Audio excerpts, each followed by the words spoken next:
Merci Thomas. Merci à vous, vous avez raison. Vous bravez tous les interdits, là.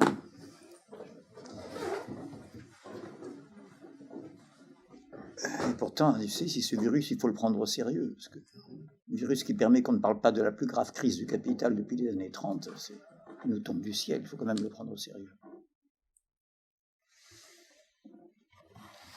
Non, je parle très sérieusement. Je prends au sérieux ceux qui en sont victimes. Mais enfin, au dernier pointage, il y en a combien? 76 en France sur 75 millions d'habitants. Dites donc, il y a 10 000 vieux qui clament chaque année de la grippe, tout le monde s'en fout. Hein, je rappelle au passage.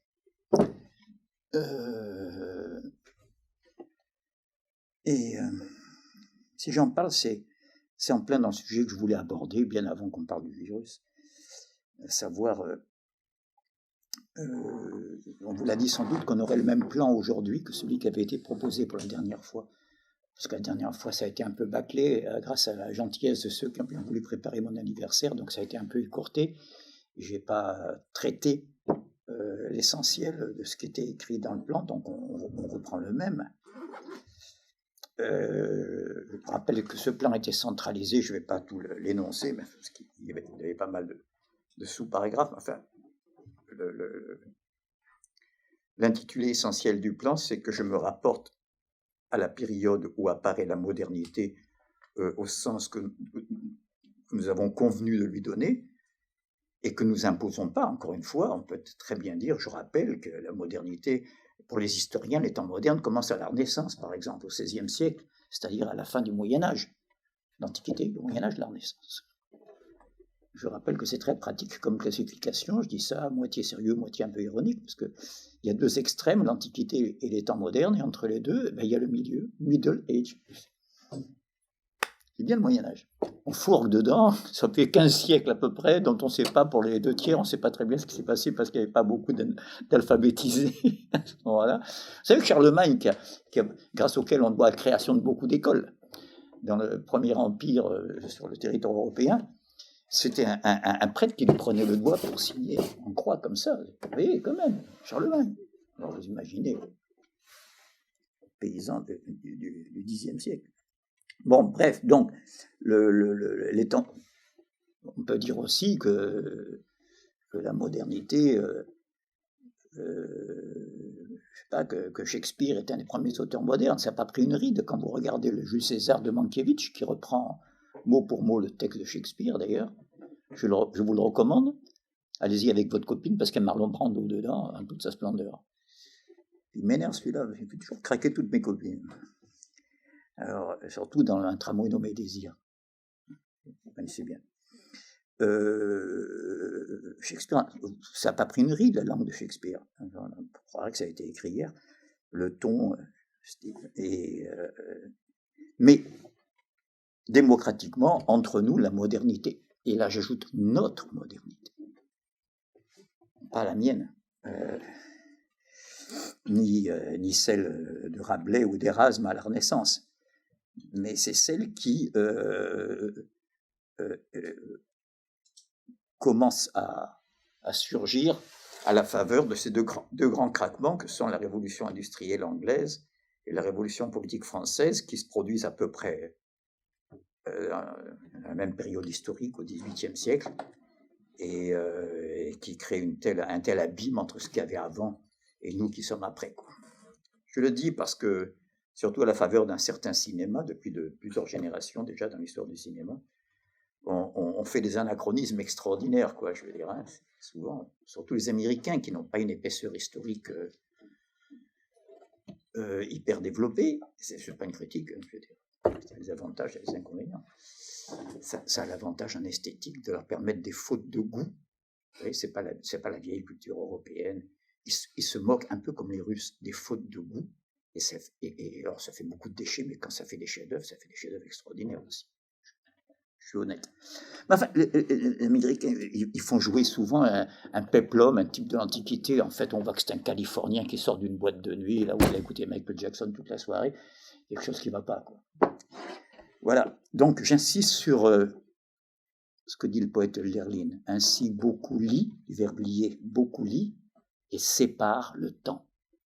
Voilà. faut toujours penser que quand on parle de Voltaire, de Racine, plus on remonte dans le passé, plus c'est vrai.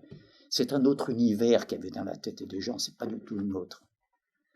Par exemple, nous, à partir de Victor Hugo, des romantiques, j'entame mon sujet là. J'ai pas perdu le virus. Le Victor Hugo, Notre-Dame de Paris, vous voyez, nous transporte dans un Moyen-Âge superbe. Hein, on voit la cour des gueux, vous savez, au Hall, là, très bien. C'est un Moyen-Âge imaginaire, mais enfin, basé sur pas mal de documentation. À l'époque de Racine, jamais on n'aurait pensé à faire du Moyen-Âge une valeur esthétique. Gothique était un terme péjoratif qui voulait dire les barbares. Les cathédrales que nous admirons, que le monde entier vient en France pour admirer.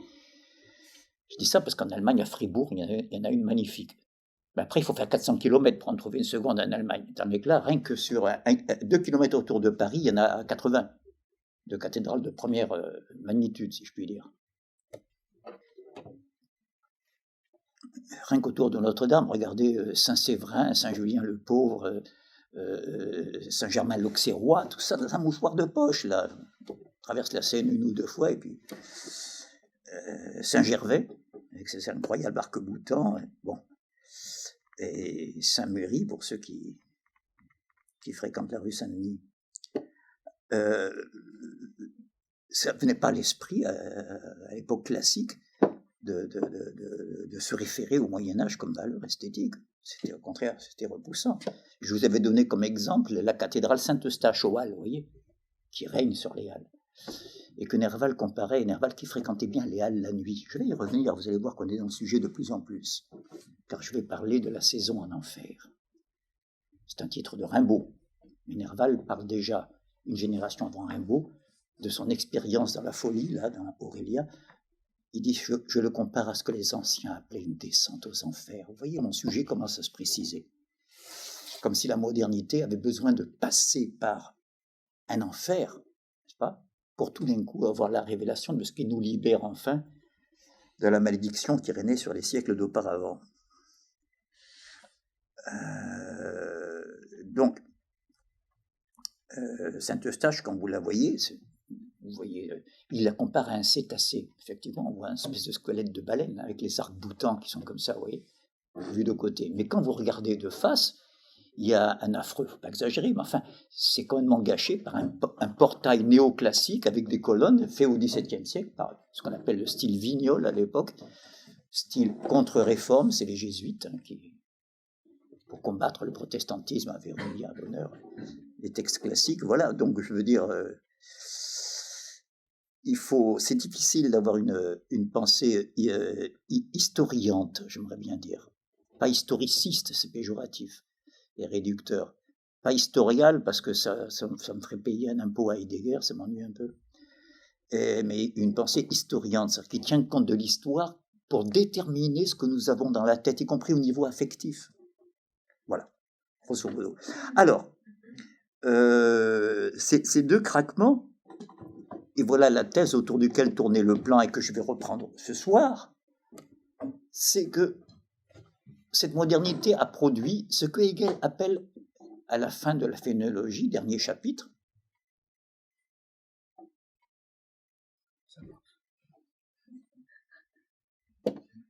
on peut tout oublier, mais il faut se souvenir de ça quand même. La conscience passe par toutes ces illusions, merci, par le savoir absolu.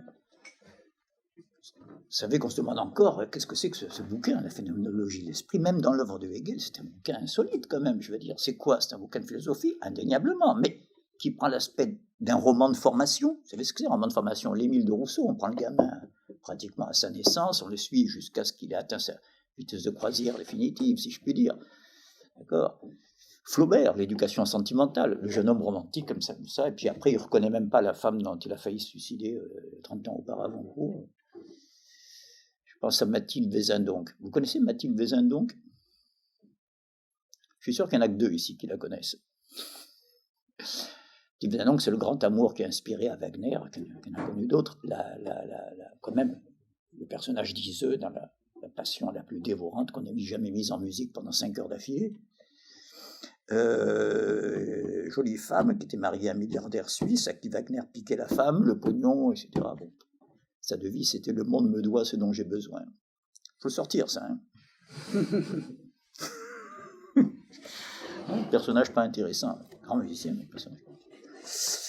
De loin, hein, par ceux qui l'ont connu de près disent, vous n'avez rien compris, il a une ensorcelante gentillesse, y compris le chef d'orchestre Hermann Lévy, vous imaginez que c'est un juif, à qui Wagner a confié à la fin de sa vie, au moment où il publie des écrits antisémites mais complètement pathologiques, à qui il confie son testament Parsifal. C'est compliqué. Et Hermann Lévy disait, non, venez, vous ne le connaissez pas, c'est quelqu'un d'extraordinaire. Voilà, j'essaie. Je parle un peu dans le désordre, comme toujours, en début, vous savez, c'est parce que je réponds oralement à quelqu'un qui n'est pas là, ou qui est peut-être là, il m'a dit qu'il ferait peut-être un effort pour venir. Je pense à Louis XXV. Non, il n'est pas là. Je respecte son pseudo pour l'instant. Voilà. Mais qui m'a enjoint de publier un essai sur les rapports Nietzsche-Wagner. Alors, je commence à entamer un peu la chose comme ça dans mon vrac initial. Et Iseux, donc, Mathilde Vezin, donc, dit qu'elle est, pour laquelle il a eu cette passion, qu'il est allé purger à Venise, parce qu'elle est allée rejoindre son mari, truc classique, et lui, il est allé cuver sa passion à Venise, c'est sur les lagunes d'une ville italienne, agonisante depuis des siècles, qu'a été écrit Tristan et Iseux, qui est censé se passer dans les brumes de Bretagne. C'est quand même extraordinaire, l'histoire. Hein. Et Mathilde Vezin, donc voilà pourquoi j'en parle, dit qu'elle est passée 15 ans plus tard à Bayreuth, elle écrit à une amie en passante à peine reconnue au festival, vous voyez. Bon. Eh bien, donc ça c'est plutôt le côté Flaubert, hein. L'éducation sentimentale commencerait romantique, puis se moque un petit peu à la fin de ses errements sentimentaux, l'éducation sentimentale, dont Kafka disait, ça me décourage d'écrire. Un bouquin comme ça, tout a été dit, c'est d'une telle perfection, Kafka. Voilà, Nerval, vous savez bien, qui au début de Sylvie, le tout début, la première phrase de Sylvie, des années 1850, je vous l'ai déjà dit, quand le romantisme commence à passer de mode, je paraissais tous les soirs aux avant-scènes d'un théâtre en grande tenue de soupirant. Oui, on voit tout de suite l'autodérision déjà. J'étais le soupirant de ces époques romantiques, je parle à l'imparfait, là, j'étais jeune. Je paraissais tous les soirs aux avant-scènes d'un théâtre en grande tenue de soupirant. Ah, l'actrice. Voilà. Et donc, je vous le dis, j'insiste sur le fait qu'il est difficile de se mettre dans la peau des personnages d'avant cette coupure. Alors, qu'est-ce qui caractérise cette coupure? Et là, maintenant, j'interviens, parce que, pour une fois, je me force un peu la main, ou en tout cas la langue. J'aime bien répéter, non pas par fausse modestie, mais parce que c'est vrai, en gros, hélas, je ne suis pas un créatif, je transmets. C'est pas les créations avec lesquelles j'ai eu l'immense chance de rentrer en contact au hasard, y a-t-il un hasard, de ma biographie. Voilà. Mais surtout quand elle me semble avoir un intérêt partageable. Sauf que là, pour une fois, c'est une initiative à moi, donc je vous le dis pour vous mettre en garde, c'est une hypothèse à votre serviteur. C'est que ce qui caractérise cette modernité, c'est que l'accession au savoir absolu, je vais expliciter après, bien sûr, vous voyez que ça mérite d'y revenir à une notion comme ça, hein. Ce savoir recèle un tel danger pour celui qui y a accès, un peu comme quelqu'un qui découvre tout d'un coup un secret qui met toute sa vie en question, vous voyez ce que je veux dire, qu'il engendre, c'est ça mon hypothèse, symétriquement, la tentation d'un non-savoir absolu, ou si vous préférez, un refoulement, une dénégation, appelez ça comme vous voulez, un déni absolu. Un je ne veux pas savoir absolu. Et vous voyez qu'on n'est pas loin tout d'un coup de mon sujet de cette année, du nazisme.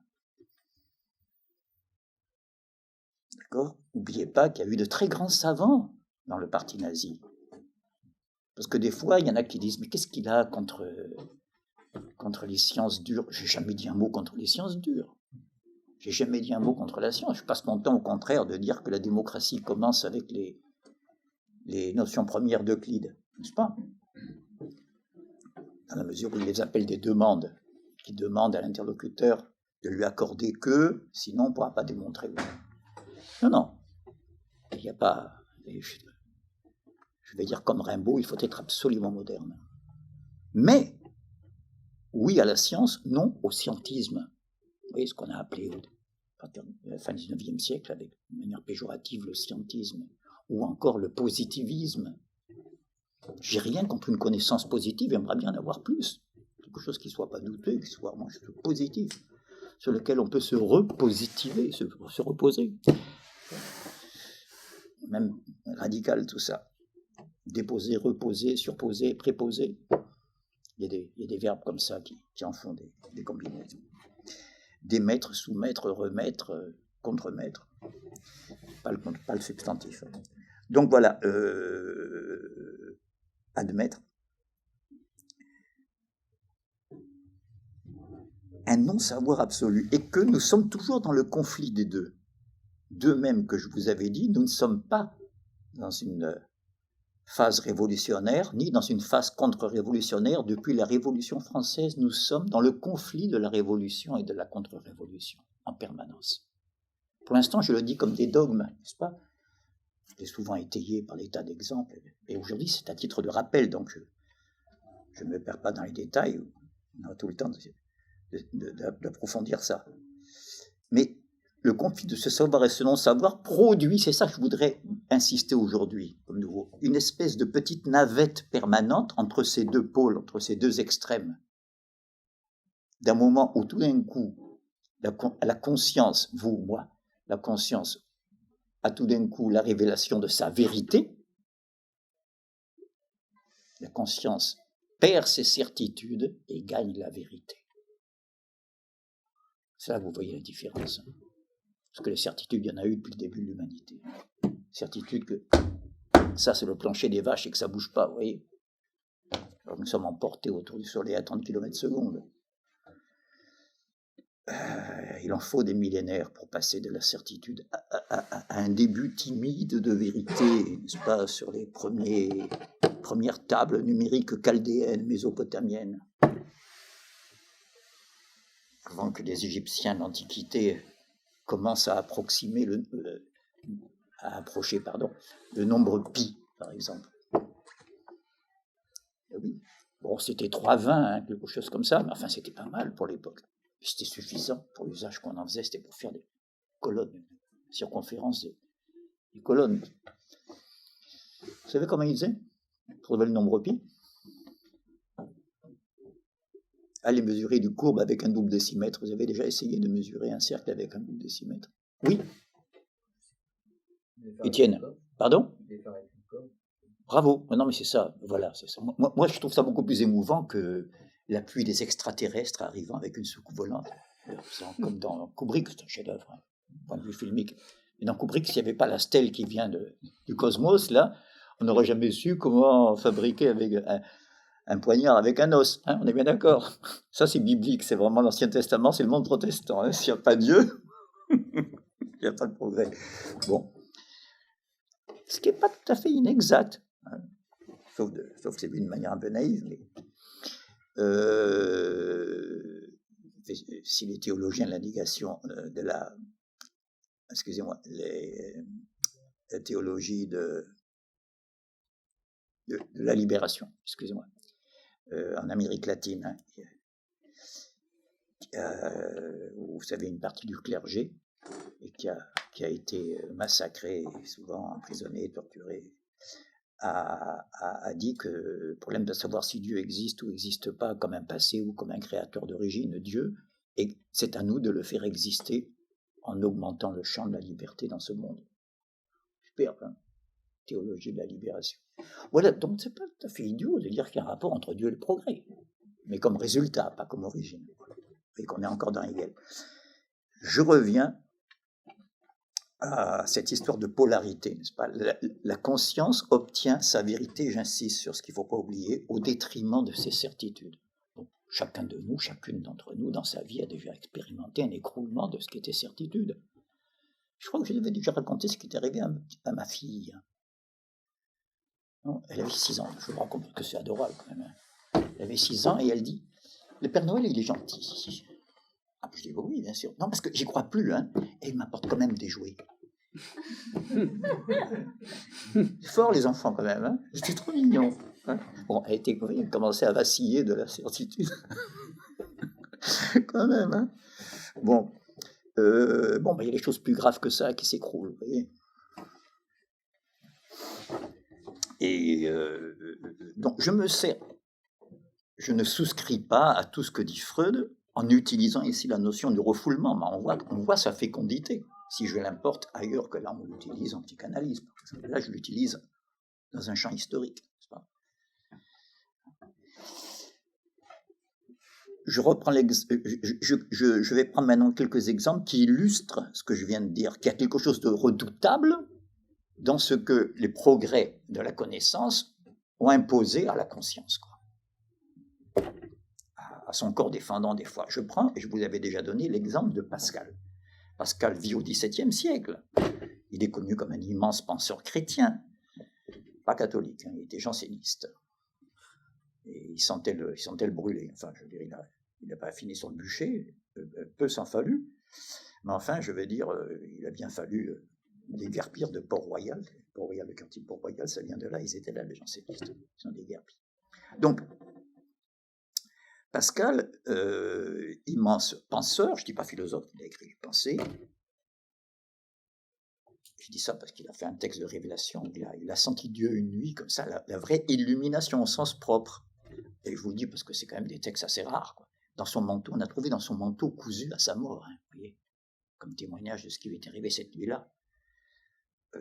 Ce 23 novembre, jour de Saint Chrysodome, martyr et autres, depuis environ 21h jusqu'à minuit, et là, à la ligne, en 3 lettres, comme ça, feu. Dieu d'Abraham, je l'ai dit, illumination au sens propre, feu. Dieu d'Abraham, Dieu d'Isaac, Dieu de Jacob, non celui des philosophes et des savants. Vous voyez pourquoi je dis que ce n'est pas un philosophe non plus. Vous voyez, c'est un mystique, spiritualiste, tout ce que vous voulez. Vous connaissez très bien les philosophes. Voilà. Et il s'est auto-humilié pour la période philosophique qui a été la sienne, quand il écrit Écrire contre Descartes et ceux qui approfondissent trop la connaissance. Mais c'est un des plus grands mathématiciens de tous les temps. Il a initié le calcul de probabilité. Quant au triangle de Pascal, Thomas vous en parlera mieux que moi, mais je crois que c'est un pas très important dans l'histoire des mathématiques. Et il a, en plus, au niveau technologique, si je puis dire, et mathématiques appliquées, il a créé la première machine à calculer, sans courant électrique, avec des ressorts, à l'époque, vous imaginez, purement mécaniques. Machine à calculer. Pascal, cet effrayant génie, disait Chateaubriand, avec un ton un peu romantique quelques générations plus tard, qui avait trouvé tous les théorèmes d'Euclide à 9 ans par pure déduction, qui à 16 ans publie un traité des coniques, enfin quand même, section des coniques. Or, ce Pascal dit à un moment donné dans les pensées, me disait les pensées, c'est une splendeur comme expression, en plus c'est assez rare des philosophes qui écrivent bien, le silence éternel de ces espaces infinis m'effraie. Je vous l'avais cité. D'accord ? Un chrétien qui nous donne une leçon d'anti-écologie. Un chrétien cohérent. C'est peut-être des écolos qui ont raison, allez savoir sur le fond. Mais le nombre de chrétiens qui se disent écolos, ça je ne comprends pas moi. Le christianisme devrait dépaganiser, enfin, vous voyez, la nature, c'est pas la divinité du christianisme. Non, mon royaume n'est pas de ce monde, enfin, quand même, la nature. Comment voulez-vous que des religions apparues en pays de désert prennent au sérieux la nature ?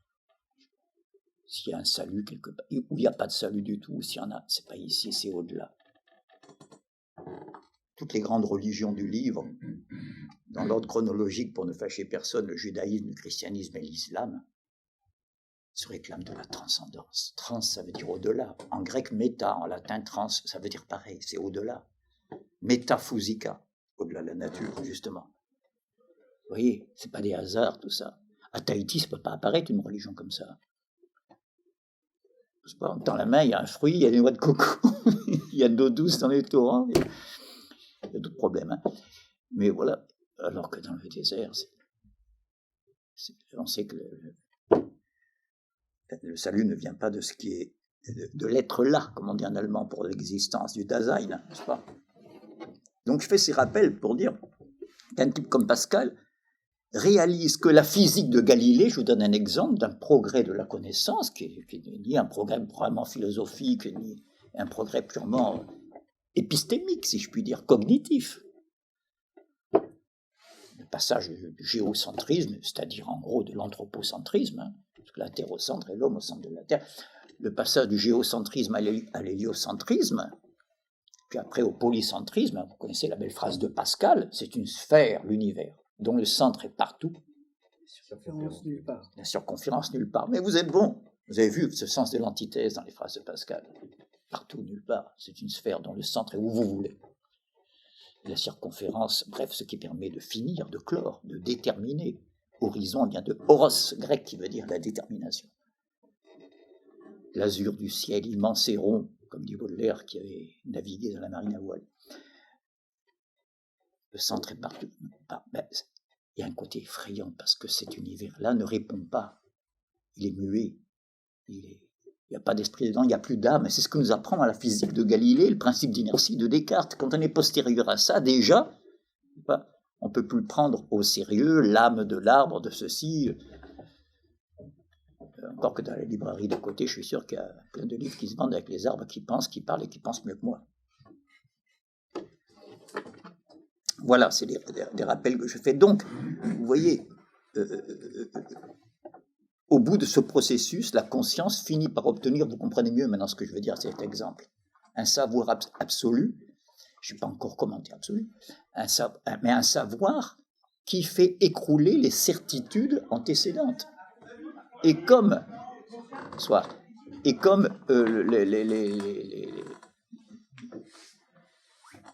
l'affectivité, l'équilibre psychique était lié à ces certitudes, vous m'enlevez le haut et le bas, qu'est-ce qu'il me reste? Tous nos jugements de valeur, c'est quoi? Enfin, pas tous, mais regardez, prenez rien que ces deux mots dans la langue. Le haut, le bas. Je prends que le français, parce que je connais pas mal de langues où j'ai interrogé, parce que je ne suis pas un vrai linguiste. J'ai interrogé des spécialistes, partout on trouve la même distribution. Le bas, c'est péjoratif. Il a foulé toutes les valeurs au pied. Fouler, c'est sous les pieds. Tout ce qui est en bas, tenir le haut du pavé, ça c'est bien. C'est parce qu'à l'époque, il y avait un égout au milieu de la rue, un mouffetard. Vous voyez, il y avait un petit égout. Donc quand il y avait une dame qui passait, on laissait le passage un peu plus propre, un peu moins sale que les autres, vous voyez. Un peu au-dessus, là. Un peu au-dessus des immondices. Tenir le haut du pavé. Son Altesse. Alto, ça veut dire quoi? En haut, oui ou non? Altitude, altimètre, altesse. Regardez comme la langue, incessamment, parce qu'avec moi, vous en prenez conscience, mais la langue vous le fait. N'a pas besoin. La langue se débrouille pour que sans que ça accède à votre conscience, ça gouverne toutes vos valeurs. Nos valeurs, je me mets dedans aussi, n'est-ce pas? Quelle hauteur de vue? Ben oui, on ne dit pas quelle bassesse de vue. Ou alors, quand on dit quelle bassesse, c'est pour dire qu'il n'y a pas de hauteur de vue. Je ne parle que de la vue. Vous voyez? Et une femme de mauvaise vie, on disait une traînée. C'est épouvantable, enfin, quand même. Une traînée, oui. C'est par terre, ça. Rien qu'avec ce haut et le bas, je vous enlève ça, déjà, il y a toute l'affectivité sur des siècles et des millénaires qui est mutilée, qui est amputée. Vous comprenez ce que je veux dire? Donc, apprendre à vivre dans ce monde-là, qui n'est pas celui de la certitude, de la conscience, mais celui de la science, du savoir. Je prends ici science, skiré, qu'en latin veut dire savoir, tout simplement. Hein. Pour rappeler et revenir à mon hypothèse, que je vous transmets aujourd'hui, en vous demandant de la soumettre à épreuve, n'est-ce pas? Parce que je ne la prends pas d'une autorité, encore je me satisfais rarement avec vous, heureusement, de l'argument d'autorité. Je ne vais pas faire comme au Moyen-Âge, on disait c'est vrai parce qu'Aristote l'a dit. Hein. Aristoteles dixit, c'était la réponse. Quand on... Bon, au Moyen-Âge vaut mieux que ça quand même. Vous comprendrez pourquoi Luther a commencé par traduire la Bible en allemand. Pour dire, voilà, ce que les curés nous disent sur la Bible, c'est un grand acte politique. Donc, je répète, l'hypothèse que je prends la responsabilité de vous proposer, et c'est que plus on se rapproche du savoir absolu, plus grandit la force de la négation des savoirs absolus. Plus se manifeste le non-savoir absolu. Et là, maintenant, je vous renvoie à une vidéo 3-5, 3e année, 5e, grâce à Stéphane, à notre webmaster, je commence à m'y retrouver, même dans mes vidéos, où je réponds à une question qui m'avait été posée. J'avais exposé un texte de Rimbaud, une illumination, si vous vous rappelez bien, c'est le prince. Vous savez, un prince était vexé de ne jamais s'être employé qu'à la perfection des génies. Ah ben je vais aller jusqu'au bout, puisqu'on va reparler du désir. C'est court. C'est une demi-page. Un prince s'était vexé, conte, c'est O-N-T-E, comme à des enfants. Un prince s'était vexé de ne jamais s'être employé qu'à la perfection des générosités vulgaires. Il prévoyait d'étonnantes révolutions de l'amour et soupçonnait ces femmes de pouvoir mieux que cette complaisance des courtisanes. Cette complaisance agrémentée de ciel et de luxe. Ben oui, un prince, il a rarement affaire. Bref. Que ce fût ou non une aberration de piété, il voulut. Il possédait au moins un assez large pouvoir humain. Ah oui, les princes, mettons les empereurs romains, un certain pouvoir humain quand même, hein, ça a des moyens. Toutes les femmes qu'il connut furent assassinées. Ça commence à l'imparfait, hein. Un prince était vexé, et là tout d'un coup ça commence l'action. Toutes les femmes qu'il connut furent assassinées, pas c'est simple. Et oui, il veut pas seulement désirer, il veut être satisfait. Alors, bien sûr, aucun objet de désir, ça on l'a vu en philosophie, ne satisfait vraiment l'homme, qui est l'animal, n'est-ce pas, qui ne se contente pas d'avoir des besoins, mais qui a aussi des désirs. On passe du fini à l'infini. Il y en a même qui font remonter désir, je ne suis pas linguiste, je vous le dis parce que ça a souvent été dit, désir viendrait de desiderium latin qui a un rapport au cosmos, sidereus. Je ne suis pas sûr que ce soit vrai, vérifiez. Donc, toutes les femmes qu'il connut furent assassinées. Quel saccage du jardin de la beauté. Sous le sabre, elles le bénirent.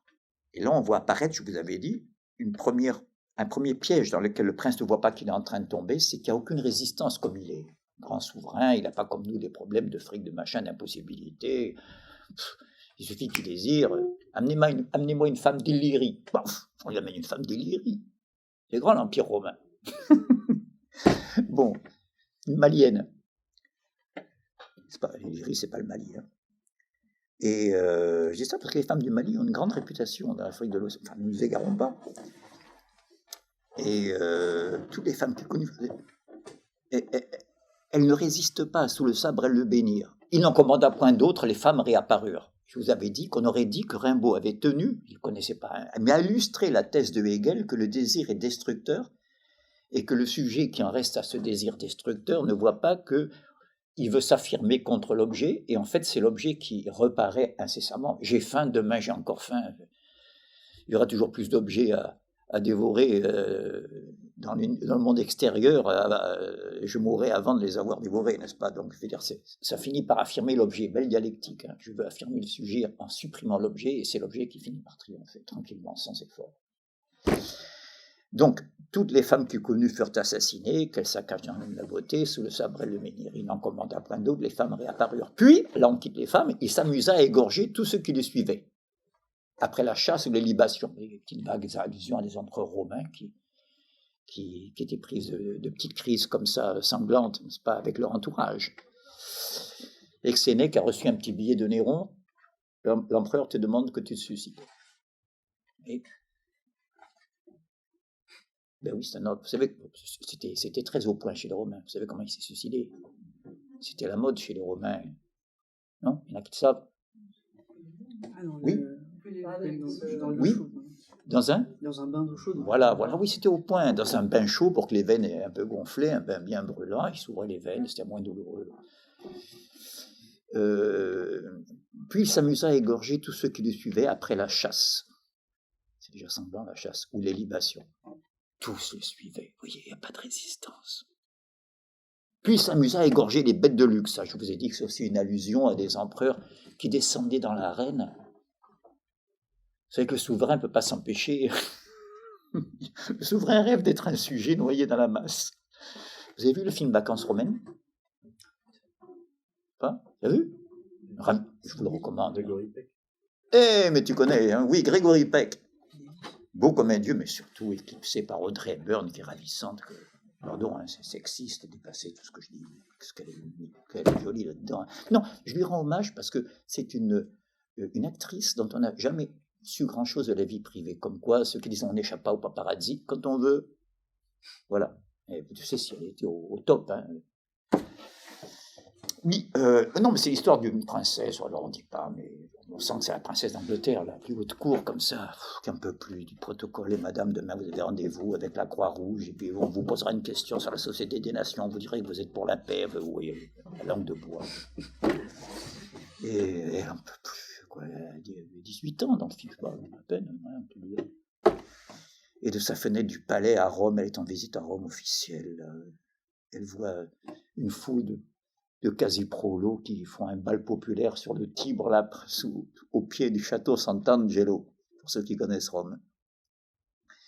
Et elle rêve d'y être. Bon, bref, vous devinez que tout le film, elle va s'évader du bateau. Voilà, elle va tomber sur Grégory Peck, qui est un journaliste qui voit le scoop tout d'un coup, qui ne lui dit pas qu'il l'a reconnu. C'est un journaliste qui crève la dalle en Italie juste après la guerre, qui a même passé d'argent pour retourner aux États-Unis et qui tombe sur la princesse d'Angleterre incognito. Le film pourrait être un navet avec un scénario, un chef-d'œuvre.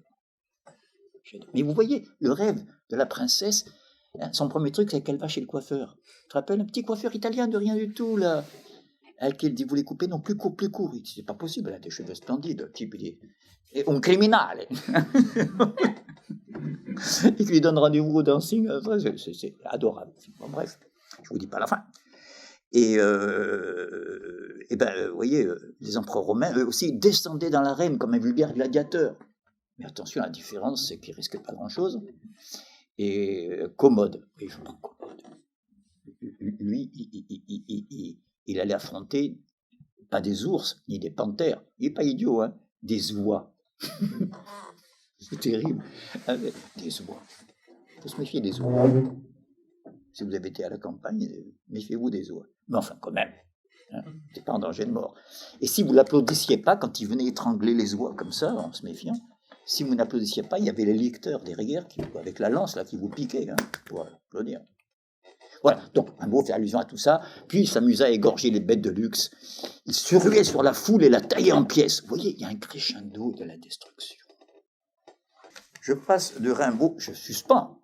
Oui, mais pas terminé, mais il est court, donc je le prolonge un peu. Je le suspends par un texte de Hegel, regardez, que je vous ai déjà lu souvent, c'est pas beaucoup plus abstrait, bien sûr. Hein. Sans doute l'aspect de la volonté définie ici, alors imaginons le prince de Rimbaud, cette possibilité absolue de m'abstraire de toute détermination où je me trouve ou bien où je me suis placé, cette fuite devant tout contenu comme devant une restriction, est ce à quoi cette volonté se détermine. C'est ce que la représentation pose pour soi comme liberté, et ce n'est ainsi que la liberté négative ou liberté de l'entendement. Là, vous avez vu le côté négatif. Hein. C'est la liberté du vide. Elle peut se manifester. Il n'y a pas plus dévorateur que le vide. C'est la liberté du vide. Elle peut se manifester sous une figure réelle et devenir une passion. Alors, si elle reste simplement théorique, c'est le fanatisme religieux de la pure contemplation hindoue. Vous savez, chez les hindous, c'est le vide, le nirvana. Ça commence par une négation. Si elle se tourne vers l'action, alors là on était dans la contemplation, ça va encore, hein, pour les autres ça va. Si elle se tourne vers l'action, c'est en politique comme en religion, le fanatisme de la destruction de tout ordre social existant et l'excommunication de tout individu suspect de vouloir un ordre et l'anéantissement de toute organisation voulant se faire jour. Ce n'est qu'en détruisant, et là on pense vraiment au prince de Rimbaud, que cette volonté négative a, écoutez bien, le sentiment de son existence, même pas le savoir, vous voyez... Non, le sentiment se sent un peu exister.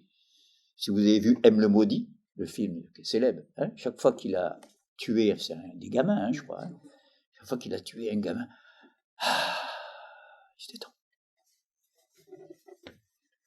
Mais non, ne me regardez pas comme si j'étais un monstre, j'essaie d'imiter, ça va. Non, parce que par les temps qui courent. Hein. Alors, ce n'est qu'en détruisant que cette volonté négative a le sentiment de son existence. Bon, voilà. Alors, je vous dis quand même la dernière phrase. Ainsi, ce qu'elle croit vouloir peut naître pour soi, dans sa tête, quoi, qu'une représentation abstraite, et sa réalisation n'être qu'une furie de destruction. Vous voyez, on est en plein dedans. Donc, il se voit sur la foulée à taille en pièces, il y a un crescendo, comment voulez-vous aller au-delà? Peut-on s'extasier, je continue le texte, dans la cruauté, se rajeunir par la destruction? Sous-entendu, l'opinion publique pourrait murmurer. Le peuple ne murmura pas. Personne n'offrit le concours de ses vues. Autrement dit, il n'a même pas, c'est tardif l'opinion publique, il faut attendre Voltaire, vous savez, l'affaire Calas, tout ça. L'opinion publique commence un peu à tracasser les gars. Personne n'offrit le concours de ses vues. Ça peut durer longtemps comme ça, cette destruction. Un soir, il galopait fièrement. Oui, on revient à l'imparfait. On sent que la fin est proche. Un soir, il galopait fièrement. Un génie apparut. J'avais même demandé à l'un d'entre vous quel sexe. Un génie. Non, voilà, c'est indéterminé, c'est intéressant. Un génie apparut d'une beauté ineffable, inavouable même. De sa physionomie, il parle du génie, et de son maintien ressortait la promesse d'un amour multiple et complexe, d'un bonheur indicible, insupportable même. Le prince et le génie s'anéantirent probablement dans la santé, vous voyez le corps est quelque part là-dedans, dans la santé essentielle. Comment n'aurait-il pas pu en mourir? Quand je pense qu'il y en a qui trouvent cette langue obscure, c'est d'une clarté. Comment n'aurait-il pas pu en mourir? Ensemble donc ils moururent. Donc, contact qui trouve enfin l'objet qu'il cherche depuis le début, mais il en meurt. Vous savez que les sauterelles s'accouplent, font l'amour. S'accouplent et meurent immédiatement après, par exemple. Et elles ont fait ce qu'il fallait pour l'espèce, n'ont plus besoin d'exister comme individus. S'anéantir, probablement, ensemble donc ils moururent. Point à la ligne. Mais ce prince était un conte. Ce prince décéda dans son palais à un âge ordinaire. Le prince était le génie était le prince. Oui, il s'est rencontré lui-même. Ça a été fatal. Point. Est-ce que c'est la fin du texte? Oui? Non, j'entends pas. Oh là là, est-ce que je peux mourir tranquille? C'est bien. Les traces. C'est magnifique ce texte, je suis content qu'on s'en rappelle. À la ligne, il y a une chute mystérieuse qui a l'air d'avoir aucun rapport avec le reste du texte, mais qui cloue le texte. Donc cette fois, je vous dis, il est fini. La musique savante manque à notre désir. On m'avait interrogé là-dessus. On m'avait dit, mais qu'est-ce qu'il a voulu dire? Si vous vous rappelez bien. Je crois que c'était toi, Philippe. Voilà. Et en répondant à la question, j'avais amené une thèse, et c'est pour ça que j'ai fait ce long détour par le comte de Rimbaud, parce que je vais citer une autre illumination. Et j'avais dit dans mon plan, à la fin du plan de la dernière fois, quelques exemples qui illustrent l'antépénultième stade dont je parle, ce moment où le savoir absolu lutte contre le non-savoir absolu. Et donc je m'en tiens là pour l'instant. En répondant à cette question, qu'est-ce qu'il a voulu dire? J'ai dit que l'avantage de la musique savante, on pense à Bach par exemple en classique, c'est l'exemple emblématique d'une musique savante, bien que je rappelle que dans la musique de Bach, y compris les plus savantes, parce que ces formes les plus savantes, parce qu'il est plus ou moins savant, c'est toujours une musique savante, Bach est plus ou moins. Les mathématiques supérieures, c'est l'art de la fugue, tout ce qui concerne le contrepoint, des œuvres comme ça. Mais enfin, il y a les brandebourgeois, la pam pam pam pam pam pam, ça sent la danse populaire aussi. Hein. En tout cas, même dans les œuvres les plus savantes, c'est écrit gigue, bourrée, gaillarde, menuet, des danses populaires. Je rappelle au passage. Donc on peut identifier le rythme comme vous identifiez une salsa, un rock. Et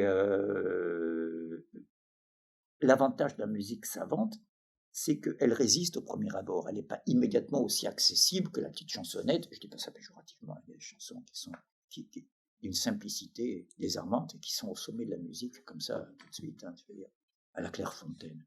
Et Nerval était fou de la chanson populaire. Vous savez, on a fait tout ça. Mais il ne faut pas l'oublier. Nerval, c'est pas comme dans le rétroviseur, un truc est passé et puis c'est terminé, maintenant on passe à autre chose. C'est pour aboutir à tout ça, il faut cumuler un petit peu. La belle était assise près du ruisseau coulant, hein, dans son recueil des chansons du Valois. Et voilà que cette musique savante, elle résiste, et donc le désir qui ne veut pas être satisfait, en fait, inconsciemment, ce qui distingue le désir du besoin, quelqu'un qui a soif, lui, Il ne va pas dire, je vais faire un détour parce que l'eau peut attendre. Non, non, non, non. Si vous avez déjà eu soif, surtout dans les pays secs, hein, je veux dire, c'est terrible. C'est une des morts les plus terribles, la mort de soif, comme la mort de froid est une des plus douces. Oui, douce. Parce qu'on est insensibilisé. C'est les Russes qui m'ont raconté ça. Vous voyez, quand les cheveux sont durs comme de l'acier, là, les douleurs que vous aviez, la souffrance, la faim, le froid, tout ça disparaît. Tout d'un coup, vous avez l'impression qu'il y a un redout. Vous êtes en train de mourir. Je vous le dis parce que ça m'a été décrit, c'est terrible. Et la mort de soif. On a trouvé dans le Sahara des gens qui avaient bu l'eau du radiateur de la voiture. Oui. Nous ne nous attardons pas sur les détails. Donc, ça c'est le besoin. C'est le plus impérieux des besoins, puisque la faim encore, la soif. Vous savez, on peut tenir quelques jours sans faim, mais avec la soif, on n'a pas beaucoup de temps. Le désir, c'est pas ça. Pour arriver à créer la notion de cocktail, vous vous rendez compte, ce détour? C'est extraordinaire. Il y a le glaçon, le truc dedans, et la glace sur le verre. Gin Fizz, glace sur le verre. Vous voyez, il y a tout de suite des trucs exactement comme le passé de... On ne se précipite pas sur la nourriture en la mangeant par terre. Non, on est à table, on met une nappe quand il y a des copains qu'on invite, etc. On fait un peu mieux que d'habitude, la présentation. C'est tous ces détours-là qui ne calment pas la faim, qui au contraire l'excitent. Ils satisfont moins le besoin que le désir. Donc la musique savante est de cet ordre-là. Voilà, j'avais répondu, mais ce n'est pas mon sujet là, je rappelle, c'est tout. Mon sujet, c'est quoi ici? C'est qu'il termine, Rimbaud, ce poème fondamental sur l'essence même du désir humain, illustré par le prince, que nous sommes tous au fond, vous voyez, à nos heures, si on avait les moyens. Mais il le termine par une valeur culturelle, si je puis dire. La musique savante manque à notre désir, et tant mieux, sous-entendu. Puisqu'on a vu que si on est satisfait, c'est le moment de la mort. Et voilà, cette tablette ne désire rien ni personne. Je ne dis pas qu'elle est contente de ce qu'elle est, parce que ce serait faire d'anthropomorphisme. Enfin, vous voyez, désirer, c'est un privilège. Manquer de quelque chose, c'est un privilège que n'a ni ceci, ni... Quelle est l'autre instance qui n'a aucun manque? Le caillou et... Oui, et Dieu. Bien. Les deux extrêmes, c'est intéressant. Dieu, comme voulez-vous qu'il manque quelque chose? C'est ce que disait Spinoza, ça exaspérait les gens d'église. Alors qu'il passe son temps à prouver l'existence de Dieu, Spinoza, c'est pas la question, mais il disait, mais non, le Dieu dont je parle, il n'a rien à voir avec le vôtre. Vous dites qu'il est en colère parce qu'on a péché. Mais écoutez, je ne comprends pas. Vous dites qu'il est tout-puissant. Oui, il est tout-puissant, donc il peut faire ce qu'il veut. C'est ça que ça veut dire. Il est éternel. Oui, ça veut dire qu'il existe depuis une éternité. Oui. Donc ça fait une éternité qu'il peut faire tout ce qu'il veut. Vous croyez qu'il lui manque encore quelque chose? Non, mais... Pas cohérent, votre truc.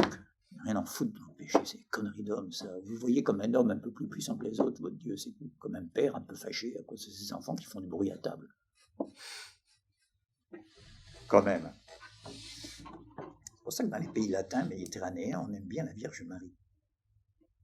Elle pardonne tout, elle comprend tout, surtout les filles. Les filles l'aiment beaucoup. Elle fait toujours la madone parce qu'elle comprend tout. Alors Dieu le Père, il n'est pas l'air marrant. Hein. Et quant au fils, il est tellement malheureux qu'on ne va pas l'embêter avec nos problèmes en plus. Oui. Il reste la Vierge Marie. Donc, il termine par une valeur culturelle. La musique savante manque à notre désir, et tant mieux, je vous l'ai dit. Désirer, c'est une preuve qu'il nous manque quelque chose. Et non pas comme ces lions. Je vous ai déjà vu une fois que chaque fois que j'ai vu des lions, ils roupillaient. J'en ai vu pas mal. Hein. En Afrique subsaharienne, ils roupillaient. Bien, ils ont la faim, qui les réveille, le besoin, là. Regarde si les lions chassent, c'est bon. Et puis dès que c'est satisfait, ils redorment. Ils ne perdent pas du temps dans le manque.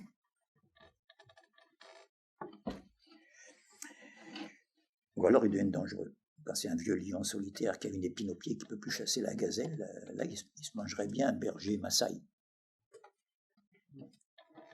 C'est qu'on moins vite que les gazelles. Voilà, donc je prends un autre poème pour arriver toujours à notre modernité et insister sur ma polarité, qui consiste à passer en permanence d'un bonheur qu'on ne connaissait pas avant la modernité, une extase, une plénitude, c'est pas que les romantiques sont les premiers exprimés, mais qui dans l'ordre du sentiment, je résume des choses qu'on a vues, mais qui prend une grande intensité dans l'ordre de la sensation, de l'impression au même moment dans la peinture, n'est-ce pas? Avec le corps dans la dernière partie du XIXe siècle. Regardez, toutes les illuminations de Rimbaud sont consacrées à ce genre de jouissance qu'on ne soupçonnait même pas en littérature et en poésie avant, n'est-ce pas? Donc, je prends un autre texte que j'avais lu une fois, que j'ai moins souvent cité que le conte, mais qui est mouvement. Est-ce que quelques-uns s'en rappellent? Essentielle sauvagerie que l'on parle. Oui, exactement, merci. Donc, alors, je voudrais pas qu'il manque quelque chose, un souvenir que j'en ai. Donc, voilà.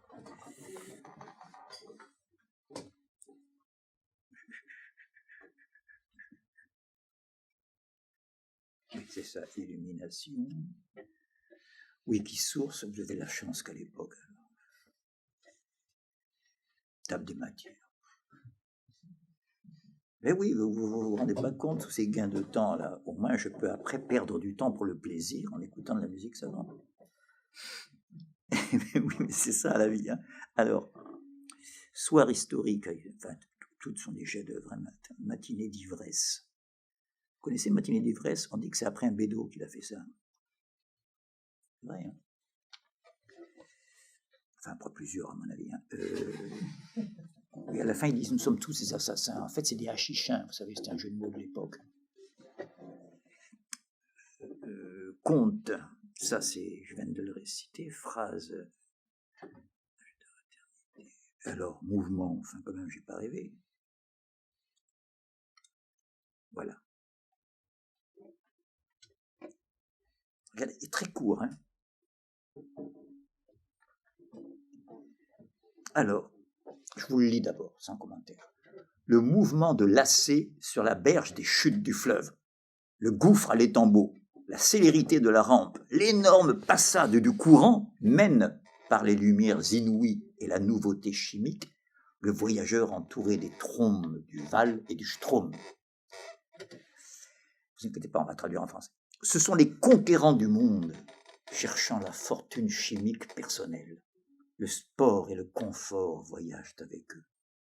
Ils emmènent l'éducation des races, des classes et des bêtes sur ce vaisseau, repos et vertige, à la lumière diluvienne au terrible soir d'étude. Car de la causerie parmi les appareils, le sang, vous voyez la modernité, les appareils, le sang, les fleurs, le feu, les bijoux, des contes, les contes avec les contes, faire des contes, hein, agités à ce bord fuyard, on voit, roulant comme une digue au-delà de la roue hydraulique motrice, monstrueux, s'éclairant sans fin, leur stop d'étude.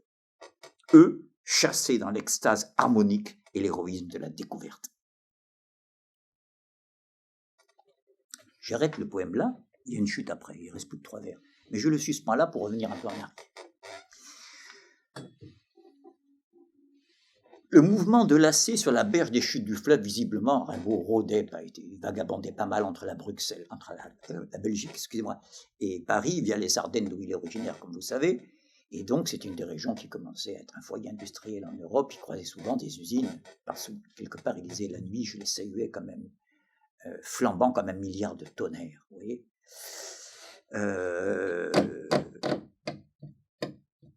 Et là, visiblement, il est au bord du fleuve et il voit il y a le mot d'ailleurs, hein, je n'interprète pas, il y a le mot, hein, roue hydraulique. C'est pas, il y a un barrage, un centre électrique. Donc, je vous le dis parce qu'il y a des mots qui sont un peu moins connus maintenant. Il parle du gouffre à l'étambot. C'est que l'étambot, c'est la création du gouvernail à l'étambot à la Renaissance. En fait, c'est les écluses. Hein, c'est un truc qui fait comme ça pour laisser passer l'eau. Hein, voilà. Donc, il dit bien qu'il est quelque part dans un contexte ultra moderne pour l'époque, technologique, un peu comme si on passait maintenant devant une centrale nucléaire, vous voyez, quelque chose comme ça, l'équivalent. Et donc, le mouvement de lacet sur la berge des chutes du fleuve, le gouffre à l'étambot, la célérité, vous voyez, la grande vitesse, hein, de la rampe, l'énorme passade du courant, tout ça, c'est le groupe sujet, hein, grammaticalement. Mène, voilà le verbe, mène par les lumières inouïes et la nouveauté chimique, les voyageurs entourés des trombes du Val et du Strom. Strom veut dire courant en allemand, c'est stream en anglais, tout simplement, c'est le même mot. Hein. Strom, S-T-R-O-M. Comme il est ardennais, il y a comme ça des mots germaniques, souvent j'ai un mot. Il parle du Wasserfall dans Aube, hein, qui veut dire chute d'eau, hein. Waterfall. Donc vous voyez, il y a une extase de la modernité là, contraire un peu de la décroissance et de l'écologie d'aujourd'hui, exactement l'inverse. C'est une illumination, non pas à cause de la beauté d'un paysage naturel ici, mais par une vision d'avenir. D'ailleurs, il dit ailleurs, dans la saison d'enfer, je créais, par-delà des bandes de musique rares, je créais les fantômes du futur luxe nocturne. Je pense à des aéroports la nuit. Enfin, maintenant avec la sécurité, Vigipirate et tout ça. Passons. Ce sont les conquérants du monde, et là il parle des gens qui sont dedans, dans l'usine telle qu'il imagine, quoi, les scientifiques, les ingénieurs. Ce sont les conquérants du monde cherchant la fortune chimique personnelle, le sport et le confort voyagent avec eux. Des choses de pathétique, parce que ce vagabond, celui qui devait avoir des pantalons destroy, vous voyez, sur les routes, là, et qui devait crever la dalle, n'est-ce pas, s'imagine le sport et le confort, c'était tout nouveau, le sport. Le mot est anglais lui-même, c'était la puissance, c'était l'Amérique de l'époque, l'Angleterre victorienne, vous voyez. Donc tout ça connote un autre monde. C'est pour ça que dans ce texte, il y a moi, enfin il ne dit jamais moi, mais il y a le narrateur qui parle là, et puis il y a E-U-X, hein, les ingénieurs, vous allez voir. Donc, c'est pour ça que j'ai lu de m'arrêter d'abord, maintenant je commente. Ce sont les conquérants du monde cherchant la fortune chimique personnelle, le sport et le confort voyagent avec eux, ils emmènent l'éducation des races, des classes et des bêtes sur ce vaisseau, repos et vertige. Alors, je fais l'hypothèse que c'est ce vaisseau. Ils emmènent l'éducation des races, des classes et des bêtes sur un bateau, ça ne vous rappelle rien? L'Arche de Noé. Merci, l'Arche de Noé. Mais vous me direz, tu as dit que tu n'aimes pas les interprétations. Même quand c'est évident là, je vérifie intertextuellement, et qu'est-ce qu'il dit? À la lumière diluvienne, ça veut dire à la lumière du déluge. À la lumière diluvienne, au terrible soir d'étude. Car, et là il y a ce magnifique crescendo, de la causerie parmi les appareils, le sang, les fleurs, le feu, les bijoux, des comptes agités à ce pourfuyard, des calculs quoi. On voit roulant comme une digue au-delà de la roue hydraulique motrice, monstrueux s'éclairant sans fin, leur stock d'études. Eux, voyez, EUX, chassés dans l'extase harmonique et l'héroïsme de la découverte. On dirait qu'il parle de la conquête spatiale, presque, vous voyez. Et là, maintenant, je vous dis la chute avant laquelle j'avais suspendu ma récitation. Aux accidents atmosphériques les plus surprenants, une pluie, un orage, une éclaircie, aux accidents atmosphériques les plus surprenants, un couple de jeunesse, alors là, on n'est plus dans la modernité, ça existe depuis toujours. Un couple de jeunesse s'isole sur l'Arche, je sais pas, une passerelle, imaginez un pont traversant un canal, je ne sais rien. En Belgique, il y a que des canaux, et en Hollande, il y en a encore plus. Un couple de jeunesse s'isole sur l'Arche. Tiré, est-ce ancienne sauvagerie qu'on pardonne? À la ligne, et chante et se poste. Point final, voyez. Mais il pose la question. Autrement dit, y a-t-il la place pour l'amour? L'amour vraiment qui existe depuis toujours entre un homme et une femme, peu importe, entre deux personnes qui s'aiment, y a-t-il encore la place pour ça dans ce monde du calcul, des équations, des bijoux, du barrage? Vous voyez, c'est intéressant. Eh bien, vous voyez, lui, il tient le griffon et la grue. Ensemble. Il a fait descendre la crue du ciel. C'était le griffon de la mer. Excusez-moi. C'est tellement beau. Voilà. La modernité, c'est ça, c'est cette alternance d'extase, il le dit, eux chassés dans l'extase, l'héroïne de la découverte, et d'angoisse. Et là, je passe, vous voyez, à un tout autre texte. Je vous les avais distribués, mais je ne vous ai pas fait le coup de dire n'oubliez pas de les rapporter la prochaine fois, parce que d'un mois à l'autre, je vais dire, j'ai pas eu le temps de les commenter, et je vais les commenter aujourd'hui, où je ne suis pas sûr que vous l'avez vous, mais c'est très court, je vous rassure. Alors ça, c'est écrit bien avant Rimbaud, c'est écrit au tout début du 19e siècle, du temps de Napoléon, pour vous dire, vous voyez, c'est même pas encore le monde dans lequel nous vivons, c'est encore moins l'ancien monde, l'ancien régime, c'est ce fameux entracte auquel je fais souvent allusion, c'est un entracte incroyable, n'est-ce pas, où les jeux n'étaient pas faits. Celui qui a entre la prise de la Bastille et Waterloo. Oui, je vais jusqu'à Waterloo. on pourrait dire, j'impose rien, on pourrait dire de la prise de la Bastille à la prise du pouvoir par Bonaparte, aussi bien. Hein, oui. Mais quand Bonaparte prend le pouvoir, la révolution est déjà trahie depuis longtemps par, vous le savez bien, par les thermidoriens et le directoire. Et lui, c'est pas du tout un Robespierre, mais ses adversaires redoutaient en lui la progression de la Révolution française, qu'il avançait avec l'intelligence que seul un De Gaulle aura plus tard. Je répète tout le temps que j'ai voté contre De Gaulle chaque fois toute la période où il était au pouvoir, donc je peux quand même développer ce que le Parti communiste appelait à l'époque les aspects positifs de la politique étrangère du général. Le discours de Phnom Penh, vous savez, le Vietnam, etc., le refus d'entrer la Grande-Bretagne dans le marché commun avec tout son Commonwealth et les moutons néo-zélandais, et les agriculteurs français alors. Et tout ça, et surtout demander aux États-Unis de changer les avoirs du dollar de la France en or. Là, il a signé son arrêt de mort, on lui a fait mai 68, 2 ans après.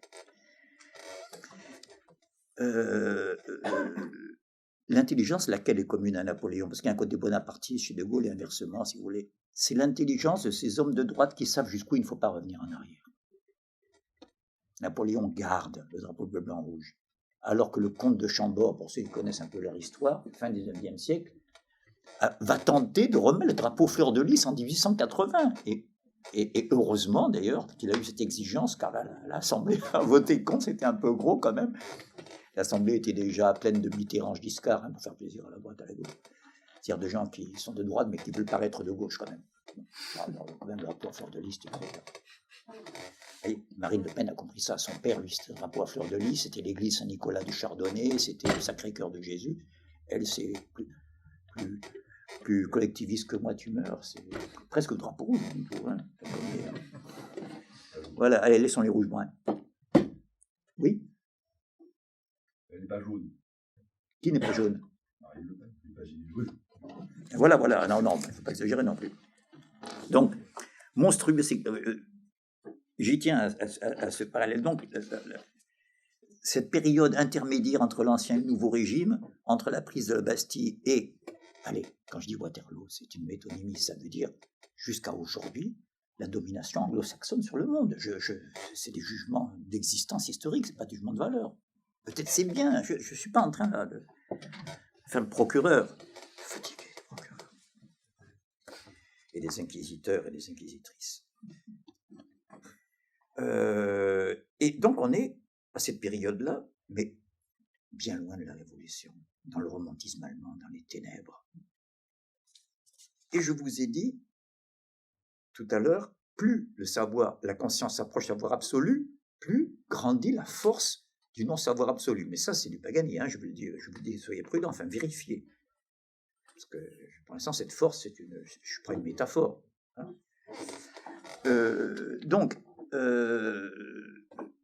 Or, pour nier la modernité, je l'avais indiqué, c'est à ce moment-là qu'apparaît une passion qui va ravager tout le siècle, ravager pour le meilleur comme pour le pire, ça a laissé des chefs-d'œuvre en littérature, c'est l'évasion. Vous savez, je vous avais fait remarquer que c'est à partir du romantisme que l'évasion devient systématique. Vous voyez ce poème de Baudelaire qui s'appelle dans les poèmes en prose, il faut être toujours ivre, tout est là. Le problème, c'est d'être toujours ivre, de ne jamais être ici et maintenant, là, avec un problème réel, mais d'être toujours un peu... Mais de quoi? Dit Baudelaire, très intelligemment. De vin, de vice ou de vertu à votre guise. Le problème, c'est d'être ivre. Et dans un autre poème, dont le titre est en anglais, en hommage à Edgar Poe, qui était un de ses maîtres à penser, Anywhere out of the world, n'importe où, pourvu que ce soit hors du monde. Vous voyez, cette manie de l'évasion. Et je finis avec Rimbaud, qui, dans La Saison en Enfer, parlant de lui, dans un extraordinaire autoportrait fait par personne interposée, vous savez qu'il avait vécu en couple avec Verlaine à une certaine époque, et ça s'est mal terminé, avec le coup de revolver de Verlaine, et donc La Saison en Enfer a été faite pendant cette crise. Et dedans, il fait son portrait vu par Verlaine. Il imagine Verlaine faisant son portrait. Il est sévère avec lui. Hein. Bon, et il fait dire à un moment donné à Verlaine de lui, je n'ai jamais compris cette rage qu'il mettait toujours à vouloir s'évader. Vous voyez, c'est vraiment un terme clé de l'époque. Or ça commence avec la génération, oui, de Napoléon. Napoléon qui avait le sens des réalités. Un grand conquérant, c'est pas quelqu'un qui se jette sur le pont d'Arcole comme le montre le tableau, c'est magnifique. Hein, mais enfin, non, c'est quelqu'un qui dit apportez-moi une chaussure des bidas que je vois. C'est quelqu'un qui pense à ces choses-là, qui a le sens du réel. Quand vous pensez aux chaussures de vos soldats, vous avez déjà gagné la bataille. Et bien même celui-là qui était bien réaliste, quand il part en Égypte, en campagne d'Égypte, vous savez ce qu'il y avait dans son bagage? Le Werther de Goethe, les poèmes d'Ossian, Chateaubriand, René, tout ce qui était l'évasion dans la mélancolie, l'automne, c'est extraordinaire quand même comme époque, vous voyez. Et je ne parle pas des musiciens romantiques. Oui. Chopin développe un genre qu'il n'a pas créé, c'est un Irlandais peu connu qui s'appelle Fiddling, qu'il a inventé, c'est le nocturne. Le nocturne, c'est une manière de quitter le monde réel le jour où on est aux prises avec une responsabilité pour le monde de la nuit, du rêve, nocturne. Le temps est suspendu, tempo sospeso. Et bien entre les deux, il y a une période où c'est pas encore joué, avant la période proprement romantique où l'évasion se déchaîne.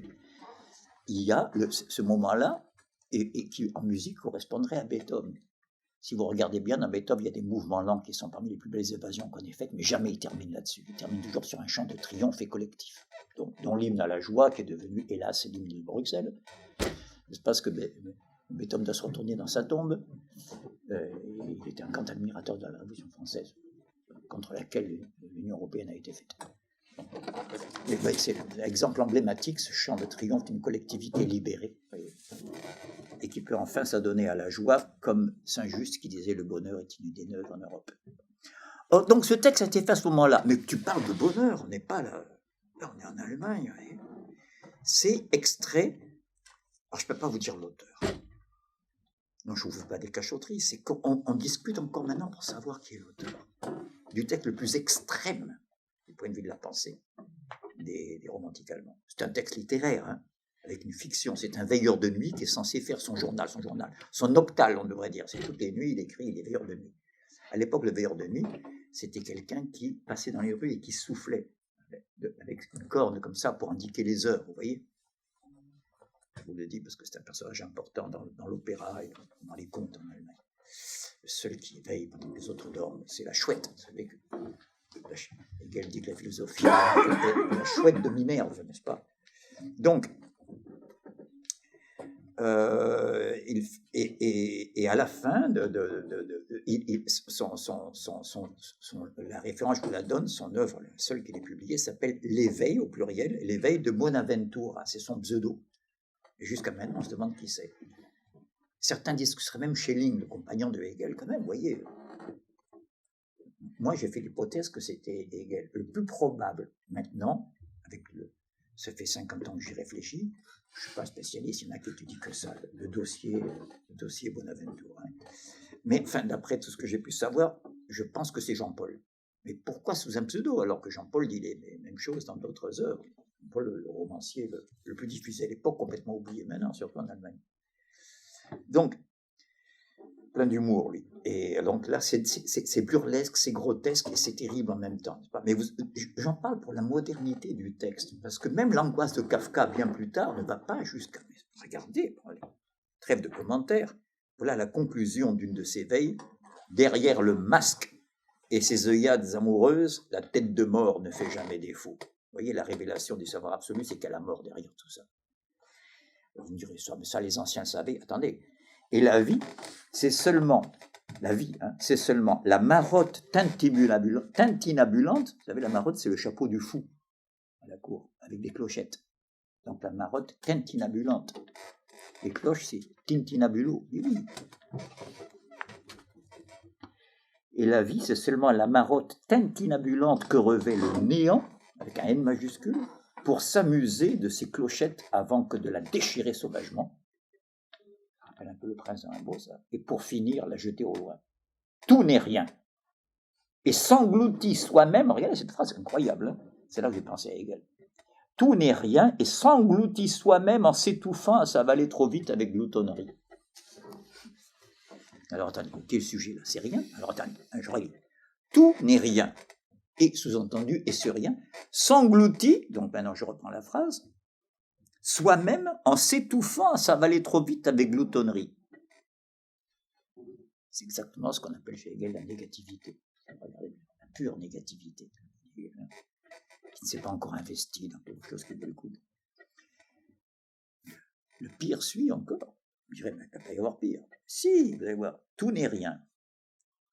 Et s'engloutit soi-même en s'étouffant à s'avaler trop vite avec gloutonnerie. Et il n'est pas jusqu'à cette autodévoration qui ne soit une perfide illusion, un duel de miroir, comme s'il y avait quelque chose.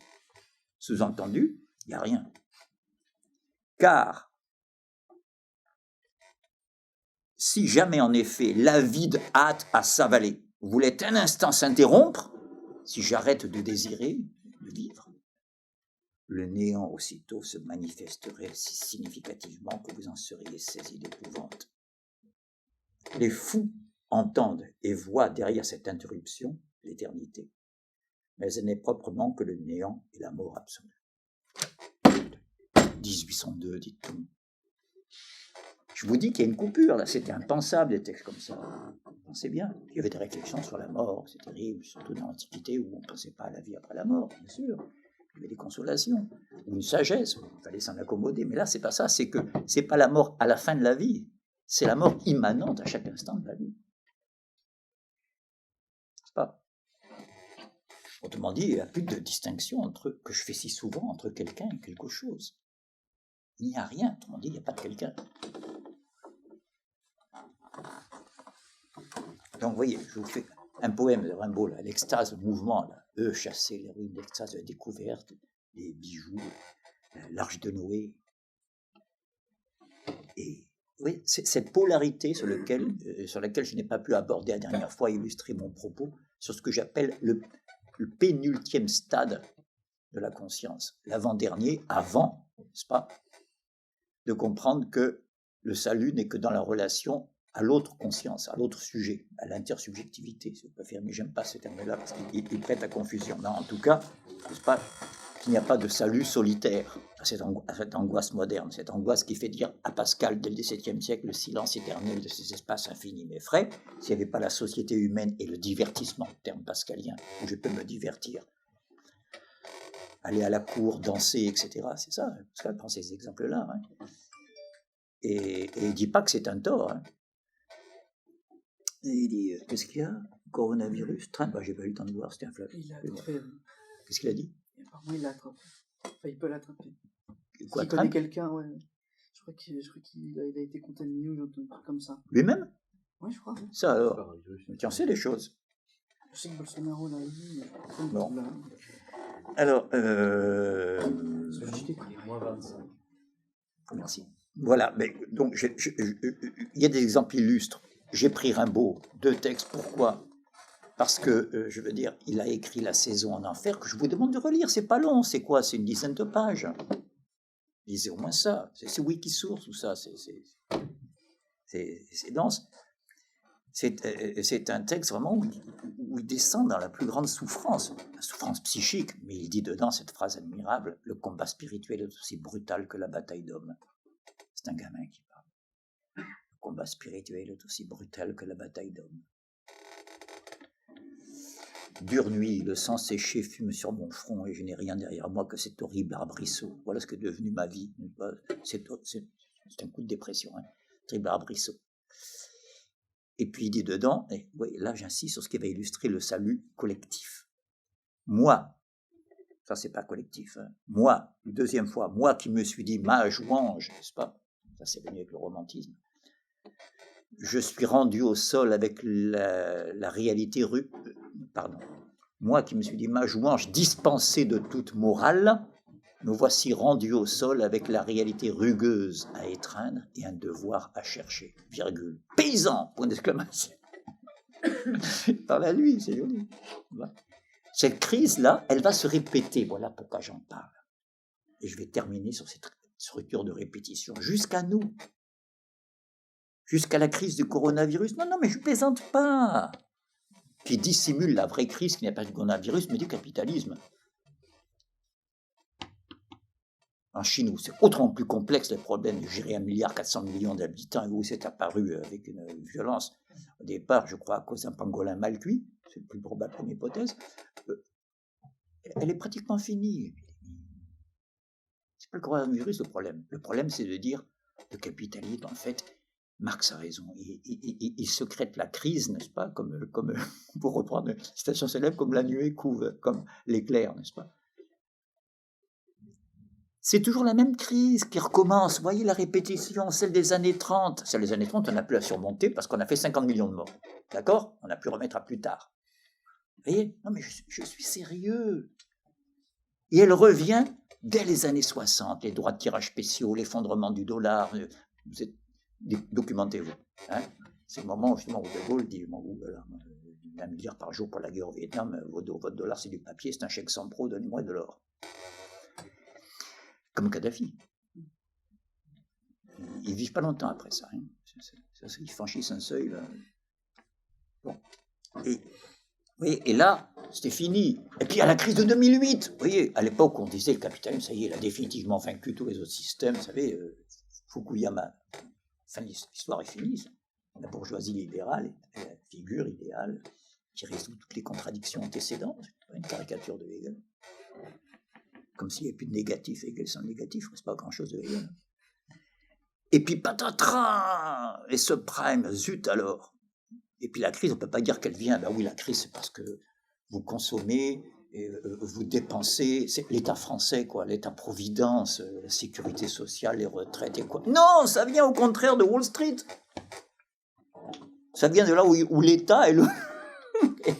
où l'État social, parce que l'État militaire, il est puissant, hein, où l'État social est le moins présent. Au point qu'on dit que Bernier est un dangereux socialiste révolutionnaire. Il y a pire que Bernier aux États-Unis. Il a bien du courage, mais enfin, je veux dire... Est-ce qu'ils ont dit ce matin là que les cours de la bourse sont timidement repris aujourd'hui? Ils ont dit vert pâle. Ils sont plus en rouge. Lui, il est rose pâle, quoi. Mais c'est beaucoup, même pour les États-Unis, je rends hommage, c'est beaucoup là-bas. Hein. C'est beaucoup. Là-bas, où dès qu'il y avait une fille violée, on lynchait 10 noirs tout de suite là-bas. Pas si longtemps. Hein. C'est comme ça. Hein. Voilà, donc, je vais terminer là-dessus avec cette répétition, cette même crise. Et là, il ne faut pas dire que le capitalisme est en crise, parce que ça confirme. Donc, en fait, il marche très bien, le capitalisme, il fonctionne admiralement. Sauf qu'il y a ce salopard de virus qui est venu nous foutre en l'air. Pour l'émission, on se quitte là-dessus. N'est-ce pas? Maintenant, je vous laisse comme proie de ce virus. Et encore une fois, je suis très sérieux, je plains ceux qui en sont victimes. Ceux qui sont victimes, c'est pas vous, c'est plutôt des gens de mon âge. Si ça peut vous rassurer quand même. Voilà, je sais bien que Pauline n'est pas tout à fait d'accord. C'est bien, c'est-à-dire qu'elle est généreuse. Et voilà. Je veux dire, ça cache une vraie... Il y a un déplacement au sens freudien. Qu'est-ce que c'est qu'un déplacement? Il y a un vrai, il y a une crise, mais c'est pas celle-là. Voilà, moi, j'ai attendu 75 ans pour voir le plus grand plongeon de l'histoire de la bourse de Paris. Enfin, quand même, c'est quand même extraordinaire. Quoi. Non, vous savez, c'est avant-hier. Le plus grand plongeon, qu'est-ce que je dis avant-hier? Hier, le plus grand plongeon, 12% en un jour, ça veut dire que même dans les années 30, ça n'a pas fait ce coup-là. Et Wall Street, pareil, tous les records battus. Voilà. On se quitte sur cette note d'espoir. Merci à vous. Et bon appétit. Des questions? Il y a des questions encore. Oui, non, mais je peux dire... moi, j'ai fini, moi. Moi, je peux manger. Ah, non. Le lapsus. Oui, non, mais cette horloge, je suis fâché avec. Je crois toujours que j'ai dépassé l'heure. Mais bon, je suis ravi de jouer les prolongations. Je n'ai pas si faim que ça, vous inquiétez pas. Oui. Je savais que vous alliez poser une question. Je le voyais à vos lunettes. Je voyais les yeux derrière les lunettes qui brillaient. Avec plaisir. Ouais, d'abord sur l'expression extase harmonique dans le poème. Ah, ça fait plaisir que vous reliviez ça, oui. C'est vraiment bizarre, je trouve, en fait. Parce que je trouve rien d'harmonique dans ce poème, c'est du pur rythme. Et rythme. Écrit, c'est pas du tout harmonique non plus. Vous avez dit rythme? Ouais. Oui. Et ce qu'il décrit, il n'y a aucune harmonie dans ce qu'il décrit. En fait, où est l'extase harmonique? Enfin, où est l'harmonie, vous voulez dire? Ouais. Bon, c'est bien, vous distinguez l'harmonie, le rythme et la mélodie, non? Il manque plus que ça. L'harmonie entre nous, c'est pas un jugement d'existence, c'est un jugement de valeur. Ou alors il faut se mettre d'accord. En physique, ça existe, hein. On dit les harmoniques, vous savez, les nœuds, les ventricules, vous savez, les fonctions périodiques, à la rigueur. Mais en musique, je veux dire, un accord qui était dissonant à une époque est parfaitement recevable à une autre époque. Ouais. Prenez les accords du blues, ils sont complètement faux dans l'harmonie classique. Puisque dans l'accord du blues que nous devons aux Afro-Américains, la musique du XXe siècle, la plus moderne, celle qui a inspiré le plus de genres musicaux contemporains, disons, pour donner une grande extension. Je mets dedans des gens aussi différents que le jazz, le rock, pour l'instant, je vais dire, enfin, qui n'auraient pas existé sans le blues. Nous le devons à la partie la plus exploitée de l'humanité. Les gens qui sont arrivés enchaînés en traversant l'Atlantique, c'est quand même une dialectique extraordinaire. Et c'est cette musique qui a libéré la musique du monde moderne. Or, vous avez dedans, en même temps, je ne veux pas être technique, mais du majeur et du mineur, ce qui est dissonant dans l'harmonie classique. Faites un mi bémol et un mi sur un piano, les gens vont dire, mais tu joues faux. C'est ce que fait n'importe quel, voilà. Donc, voilà. Je présume que Rimbaud voulait dire que même dans ce chaos apparent, vous avez raison, hein, de dire qu'il y a tout sauf l'harmonie. On dirait que tout bouge là-dedans, tout est décalé, comme on dirait aujourd'hui. Hein, c'est ça que vous ressentez un petit peu, le gouffre à l'étambot, la passade de la rampe, les bords fuyards. Et malgré tout ça, il y a une harmonie qui flotte sur tout ça. Mais plus les dissonances sont présentes, plus l'harmonie qui arrive à les surmonter, c'est très hegelien ce que je suis en train de dire, n'est-ce pas? L'esprit ne conquiert, je cite Hegel, l'esprit ne conquiert sa vérité qu'à la condition de se retrouver soi-même dans l'absolu déchirement. Vous voyez? D'accord, mais en fait, ok, c'est pas un jugement de fait, je veux bien, mais en fait, l'harmonie, par exemple, pour qu'il y ait harmonie, il faut qu'il y ait d'une façon ou d'une autre un peu des contraires qui fonctionnent bien l'un avec l'autre, ou quelque chose comme ça. Parfaitement. Et là, il n'y a vous connaissez pas. bien la musique, vous? Oui, c'est ça. Et là, il n'y a pas. Ça va que dans un sens. Enfin, quand même, à la fin, il y a l'ancienne sauvagerie qui est le contraire de la modernité technologique. C'est justement la tension de ce texte qui le rend admirable, je trouve. C'est juste à la fin que surgit tout d'un coup, et surtout cette question, je ne me suis pas trop attardé, est-ce ancienne sauvagerie qu'on pardonne?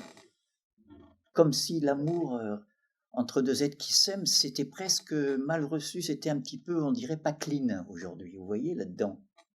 Dans tout ce qui est bien lisse, vous avez vu Odyssée de l'espace? Je reprends toujours, c'est admirable, j'adore ce film, mais alors on dirait qu'on a astiqué la station spatiale tous les matins, on dirait qu'il y a 500 esclaves invisibles qui... Hein, d'accord? Tu vois la différence avec Solaris, où la fusée est sale. Cinéaste soviétique, où ils ont des chandails grossiers, les cosmonautes, là, alors que les autres, là, les yeux bleus comme ça. C'est une réponse à 2001, pardon. On parle d'harmonique et de contraire. Solaris, c'est une réponse à 2001. Il paraît, j'ai appris ça sur le tard. Oui. Ouais, c'est pas mal. Donc voilà, hein, je veux dire, merci pour les questions très intéressantes.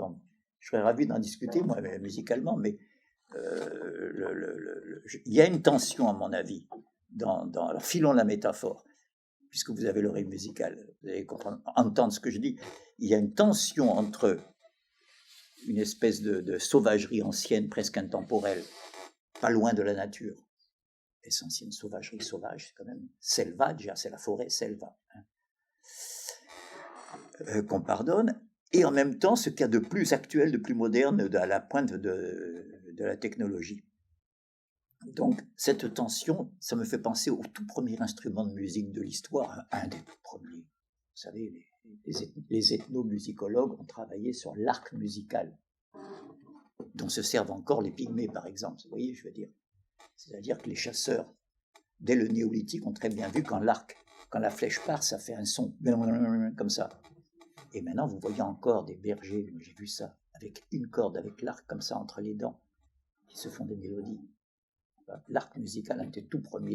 Donc la tension, cette tension entre deux extrêmes, vous avez bien raison de dire que l'harmonie suppose vous avez dit l'opposé des contraires, hein, c'est ça, hein, suppose effectivement ce que Héraclite, qui est le premier à avoir compris la dialectique, non pas comme la méthode pour connaître la vérité ou la réalité, ça c'est plutôt dans Platon, mais ce n'est pas le chemin qui mène à la vérité, c'est la vérité elle-même qui est dialectique, qui est contradictoire. Lorsqu'il dit, phrase que tous les écolos devraient méditer, l'arc a pour nom bios et pour effet la mort. L'arc s'appelle vie et produit la mort. Super, voilà. Oui, Pauline. Merci. Tu as dit à un moment qu'en gros, plus on s'approche du savoir absolu de la métaphore on revient au centre. Plus est forte la résistance en fait, à ce savoir. Oui, c'est ça, refoulement, résistance, ouais. Dénégation. Mais du coup, je me dis, est-ce qu'il y a vraiment cette intensité plus forte? Parce que, en tout cas, dans la représentation que j'ai, c'est que dans les époques où justement, notamment la foi était très forte, quand même, il y avait une forte résistance aux découvertes scientifiques qui étaient, enfin, peut-être pas, mais du coup. Religion procès de Galilée, par exemple. Oui, voilà, il y avait quand même une intensité aussi de la réaction et de la réaction ou de du conservatisme. Oui, mais l'Église, qui est un très bon exemple, s'oppose au savant Galilée. La religion positive, vous parlez en termes philosophiques, la religion officielle, celle qui est posée devant moi, hein, pas la religion naturelle. La religion positive s'oppose à quelqu'un qui la menace. Donc, mon discours est censé la menacer, il n'a jamais voulu menacer la religion, le pauvre Galilée. Oui, tandis que moi, je parle que c'est à l'intérieur de moi que je refoule. C'est moi l'ennemi, il est en moi. Tu comprends, la différence, elle est là dans la modernité. C'est quand je m'aperçois que c'est moi qui triche. C'est moi qui ai une... Alors, si on veut rester dans les métaphores freudiennes, je m'en sers pédagogiquement de Freud, parce que c'est plus compliqué de le voir au niveau social, hein, mais c'est pour conclure avec ça après, mais tout de même, Freud parle de l'importance pour chacun d'entre nous, dans notre formation, de l'idéal I, du moi idéal, pardon, hein, du jeu idéal. D'accord. Chacun d'entre nous s'est forgé, et Lacan va énormément développer ce côté-là, sur un modèle imaginaire. Voilà ce que je voudrais être, mais tout petit enfant déjà, qui est souvent le père, vous vous en doutez, ou celui qui en tient lieu, peu importe, hein, celui qui est l'idole, quoi, hein, peu importe, selon les biographies. Le père adoptif. Une petite parenthèse, puisque je parle de père adoptif, de père, pour montrer que ce n'est pas le père au sens naturel seulement. Je pense à Wagner, dont vous savez, qui a peu de thèmes nazis dans son discours, sauf l'antisémitisme à un niveau pathologique, c'est très courant et répandu dans la bourgeoisie allemande de l'époque, mais qui prend chez lui une virulence qui s'est surtout déchaîné, il faut être juste, à Paris, pendant son séjour parisien, je vous le dis pour ceux qui ne connaissent pas le dossier, et là je réponds à Louis XXV, qui semble n'être pas là, je ne sais pas, mais qui m'avait posé cette question des rapports Nietzsche-Wagner. C'est un énorme dossier, j'espère que si j'en mets un millième par écrit avant de mourir, c'est que j'aurais fait beaucoup déjà, hein. Mais j'aborde au moins ce côté-là, c'est que, et Nietzsche a pas mal ironisé là-dessus, il n'a pas tort, de dire que Wagner, qui se dit l'allemand par excellence et qui oppose tout le temps à l'Allemagne, à la France et tout, a trouvé sa manière à Paris. Quand il était en exil, vous savez qu'il a fait le coup de feu sur les barricades, donc vous ne savez pas. En 1948, il a dû fuir précipitamment, il était condamné à mort, et heureusement que Liszt, le providentiel Liszt qu'il connaissait, pianiste virtuose, idole des foules, il faisait des récitals pour qu'il se refasse fortune. Liszt, qui n'est pas encore son beau-père, loin de là, à ce moment-là, lui trouve un passeport pour qu'il foute le camp. C'est grâce à ça qu'il est resté en vie, vous voyez. Donc, il était exilé, il fréquentait Bakounine dans les milieux, dans les faubourgs les plus misérables de Paris. Bakounine a une des premières lectures de Parsifal. Bakounine est parti impatienté en disant t'as qu'à représenter Jésus comme un lâche, Bakounine. Et ce Wagner-là n'était pas encore, il avait l'antisémitisme un peu, j'allais dire normal, c'est affreux ce que je dis, mais je vais dire statistiquement le plus répandu à l'époque. Il n'y avait pas plus répandu que les blagues anti-juives, surtout en Allemagne, je veux dire, en Allemagne où il y a des ghettos juifs, où il y avait, malheureusement ils ont été décimés, des ghettos juifs dans les quartiers des grandes villes, beaucoup plus encore que chez nous, et n'en parlons pas en Pologne, etc. Bon, eh bien, ce Wagner-là n'est pas encore vraiment, il n'a pas du tout l'antisémitisme virulent, et ça n'occupe pas une place centrale dans son discours théorique, sauf que il voulait faire carrière à Paris, parce que si on n'était pas joué à l'Opéra de Paris, c'est-à-dire aux Italiens, vous savez que c'est boulevard des Italiens, l'opéra. Ça vient de l'opéra, le boulevard des Italiens, parce que c'était l'opéra italien qui régnait en maître. C'est une métonymie, on ne disait pas aller à l'opéra, on disait aller aux Italiens. Et qui régnait au niveau mondain, au niveau un peu comme un producteur de cinéma aujourd'hui qui fait monter celui-là, descendre celle-là, vous voyez, qui a le tout pouvoir à la fois de l'argent et de la gloire. C'était Meyerbeer, un juif, qui régnait sur la musique parisienne à ce moment-là, d'accord, et qui a un peu barré Wagner. Alors là, il est devenu antisémite virulent, vous voyez ce que je veux dire, parce qu'il lui a empêché d'être parisien à part entière. C'est extraordinaire comme histoire. C'est pas fini. Il a un père adoptif. Wagner n'a jamais connu son vrai père, qui était un petit fonctionnaire de police, qui était bien antisémite de Leipzig. Il a été élevé par un beau-père juif, Geyer, G-E-Y-E-R. Pourquoi je dis son nom? Parce qu'en allemand, ça veut dire vautour. Vous voyez, le bec du vautour. C'est l'imagerie, comment on se représente le juif dans les caricatures antisémites. Et je vous le dis parce que sinon, il y a des allusions que Nietzsche fait que vous ne comprenez pas, que les Nietzschéens français comprennent encore moins. Quand on n'est pas capable d'être un Adler, on peut toujours essayer d'être un Geyer. Adler, c'est l'aigle, hein, en allemand. Quand on n'est pas capable d'être un aigle, on peut toujours essayer d'être un vautour. Il suggère que Wagner est un fils de son père adoptif, vous voyez. Et c'est vrai que le père adoptif a toujours adoré Richard, et que Richard lui voit une admiration énorme pendant toute son enfance et sa jeunesse. Donc certains ont même dit que c'était une revendication de paternité. Voilà, je vous dis, vous vous rendez compte, c'est un des plus antisémites de l'histoire, un père juif, c'est quand même extraordinaire. C'est pour vous dire, quand je dis le moi idéal se construit sur une image qu'on a du père, je ne parle pas de la réalité. D'accord ? Bon.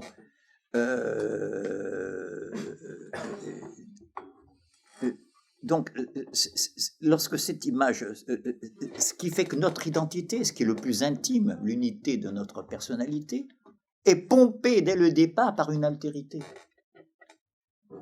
Si vous voulez en savoir plus, lisez La lettre volée, le séminaire de Lacan. C'est un peu alambiqué, c'est de Lacan. Mais enfin, si vous en tirez un quart, c'est pour ce problème-là de l'identification imaginaire. Ma personnalité, je vous le résume l'essentiel, c'est faite par un autre et pour un autre. Elle est aliénée dès le départ.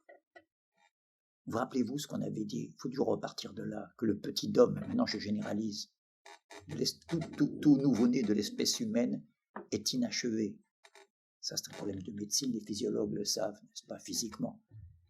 Il est physiquement inachevé pour des raisons qui remontent à la période du passage de quadrupède à la bipédie et qui a fait une catastrophe obstétrique, si vous voulez. Les os du bassin de la femme se sont rétrécis et la naissance est devenue difficultueuse. Ce dont la religion témoigne quand elle dit « tu accoucheras dans la douleur ». J'ai souvent donné l'exemple. Regardez le temps que nous mettons chacun à nous tenir sur nos jambes, n'est-ce pas? Là où la gazelle dans la savane, n'est-ce pas, met quelques heures ou un jour ou deux pour fuir devant un danger, après avec l'ensemble du troupeau. Donc, où je veux en venir, que cette détresse, ce manque, ce moins, vous vous rappelez ce que j'avais dit sur la plus-value de Marx qui vient d'un moins, d'un travail non payé. Vous vous rappelez du mythe de Prométhée? C'est parce que l'homme est dépourvu, n'a pas des griffes, des écailles, des machins, etc., qu'il a eu besoin de la surnature du feu des dieux. C'est pas la pensée, la raison, de la religion, du travail, de la technologie, parce que le feu, ça sert aussi à forger les métaux. N'ayez pas une vision trop intellectualiste du feu. C'est pas seulement la série des Lumières, mais c'est aussi ça. C'est parce qu'il y avait un moins au départ. C'est parce que l'homme n'était pas comme l'animal, tout construit dès la naissance. Soit pour faire des terriers, un blaireau, il a des griffes, comme ça, mais voilà, quoi. Je dis ça parce que maintenant, l'homme, il n'a rien inventé. La Luciole a inventé la lampe LED. Ben oui, non, mais vous lisez ça tout le temps maintenant. Oui, sauf que l'homme, justement, il produit tout ça parce qu'il n'a rien de ça à la naissance, justement. Il n'est pas condamné à être soit un animal fouisseur, soit un chasseur, soit un animal volant. Voilà. Bon, il est spécialiste de la généralité. Voilà, j'insiste beaucoup sur ce côté-là, c'est le fait que, parce que nous sommes désavantagés à la naissance, la relation à l'autre est devenue prioritaire comme dans aucune espèce animale. Il n'y a qu'à voir comme le bébé est absorbé par sa mère qui lui chante quelque chose, vous voyez, comme il essaie d'articuler quelque chose, vous voyez son regard, la mère, la nourrice, hein. Encore une fois, là, il ne s'agit pas de... Je ne suis pas dans l'hérédité, je suis dans l'héritage. Donc, cette unification de l'être humain, qui n'est pas unifié à la naissance, qui est inachevé, qui est unbestimmt, je suis obligé de le dire en allemand, indéterminé, qui n'est pas fini, et qui se termine par un autre et pour un autre.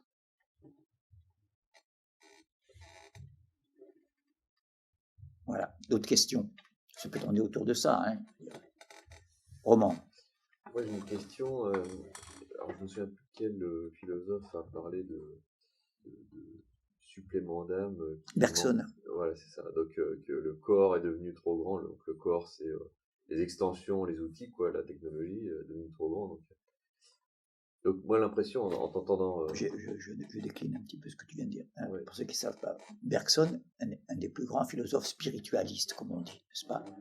Antimatérialiste, adoré par la droite, par le réactionnaire. Lui, il vaut mieux que ça. Hein.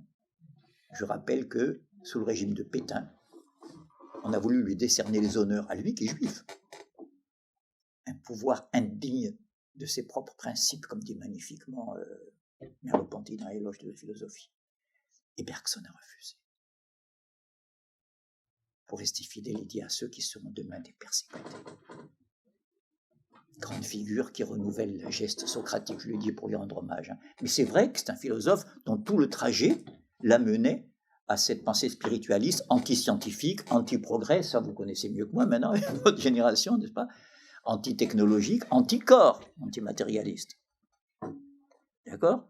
Au point qu'il était au bord de se convertir au catholicisme. Et ce qu'il a retenu, c'est dit, je veux rester fidèle à ceux qui seront demain des persécutés. Grande figure. Voilà. Je te rends la parole, pardon.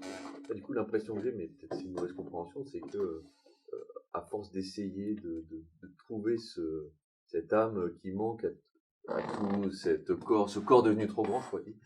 Donc il manque d'âme, voilà. Et sa pensée l'a proposé comme un supplément d'âme. C'est ça. Est-ce que quelque part, cette réaction à cette volonté de ne pas voir, de retour en arrière, de déni, oui.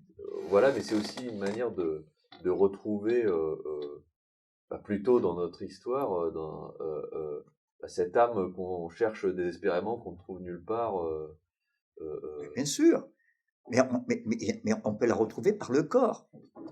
Il y en a qui, dans l'angoisse de n'être rien, le texte terrifiant que je vous ai lu, pour sentir quelque chose, ont besoin même fût-ce de la douleur, n'importe quoi, pourvu qu'on se sente exister. Je dis ça parce qu'il y a un texte.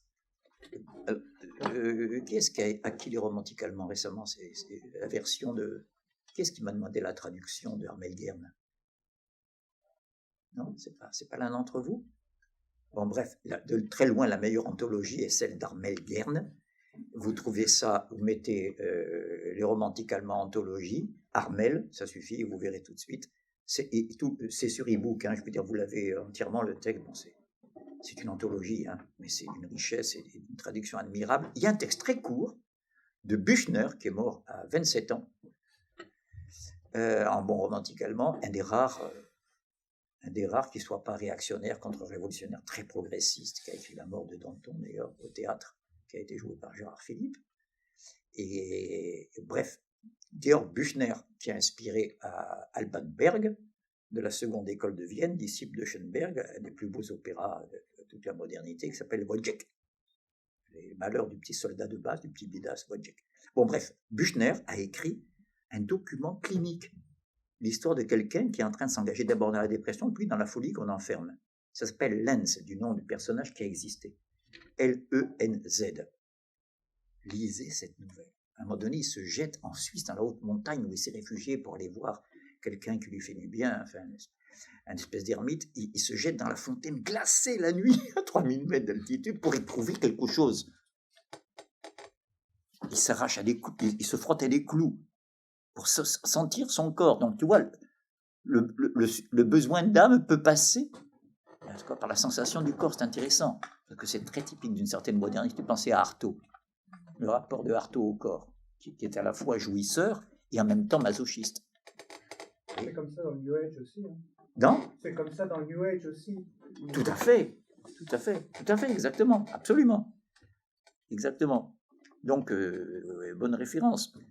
Mais surtout quand Rimbaud, par exemple, il dit « essentielle sauvagerie que l'on pardonne », c'est comme si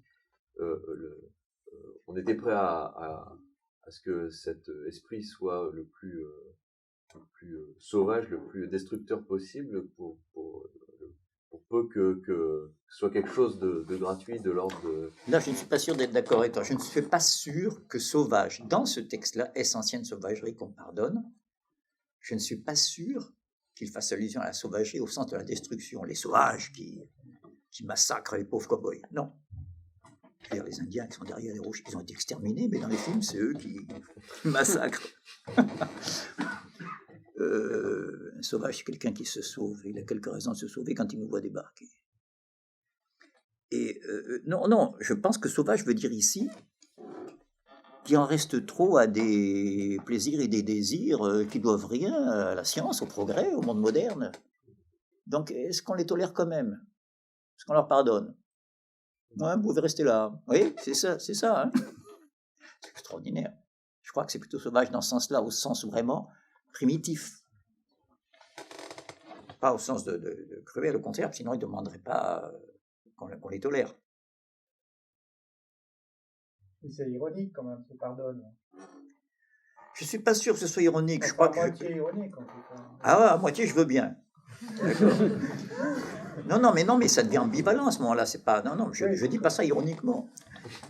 Je veux dire, c'est vrai qu'il y a Rimbaud est très souvent ironique, sardonique même. Ça veut dire ironique méchamment. Hein, je veux dire,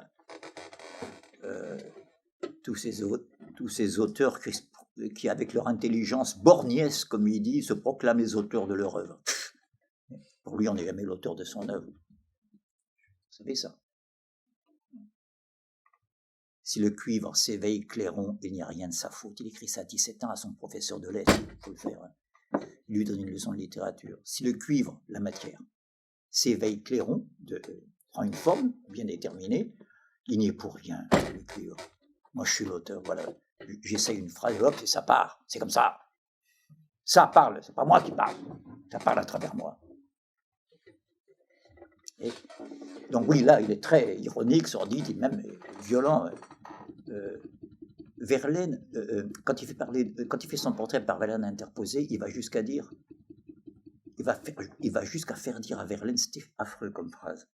Ça ne devait pas être triste, ça ne devait pas être gai tous les jours pour le pauvre Verlaine, qui était un garçon doux, gentil, et l'autre était un monstre. J'habitais dans son âme comme dans un palais où on a tout vidé pour ne pas voir quelqu'un d'aussi dégoûtant que vous. Oui, c'est une phrase terrible. Hein, j'habitais dans son âme comme dans un palais où on a tout vidé pour ne pas voir quelqu'un d'aussi dégoûtant que vous. Donc que moi, Verlaine. Il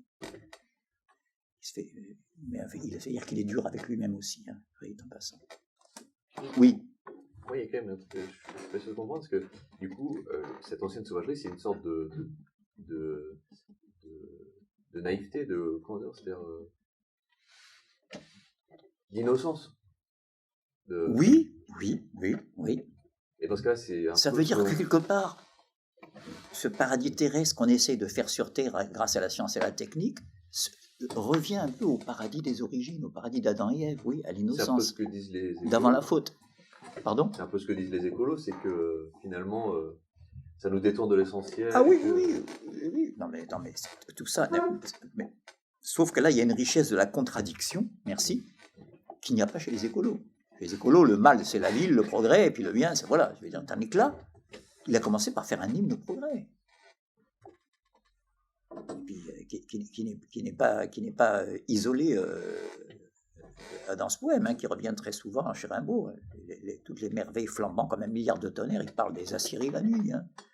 Il y a un poème de Verlaine aussi, très court, très fluide, beaucoup plus fluide que Rimbaud, les kobolds, je ne sais pas si vous dites quelque chose, qui a dû être fait dans le train entre Mons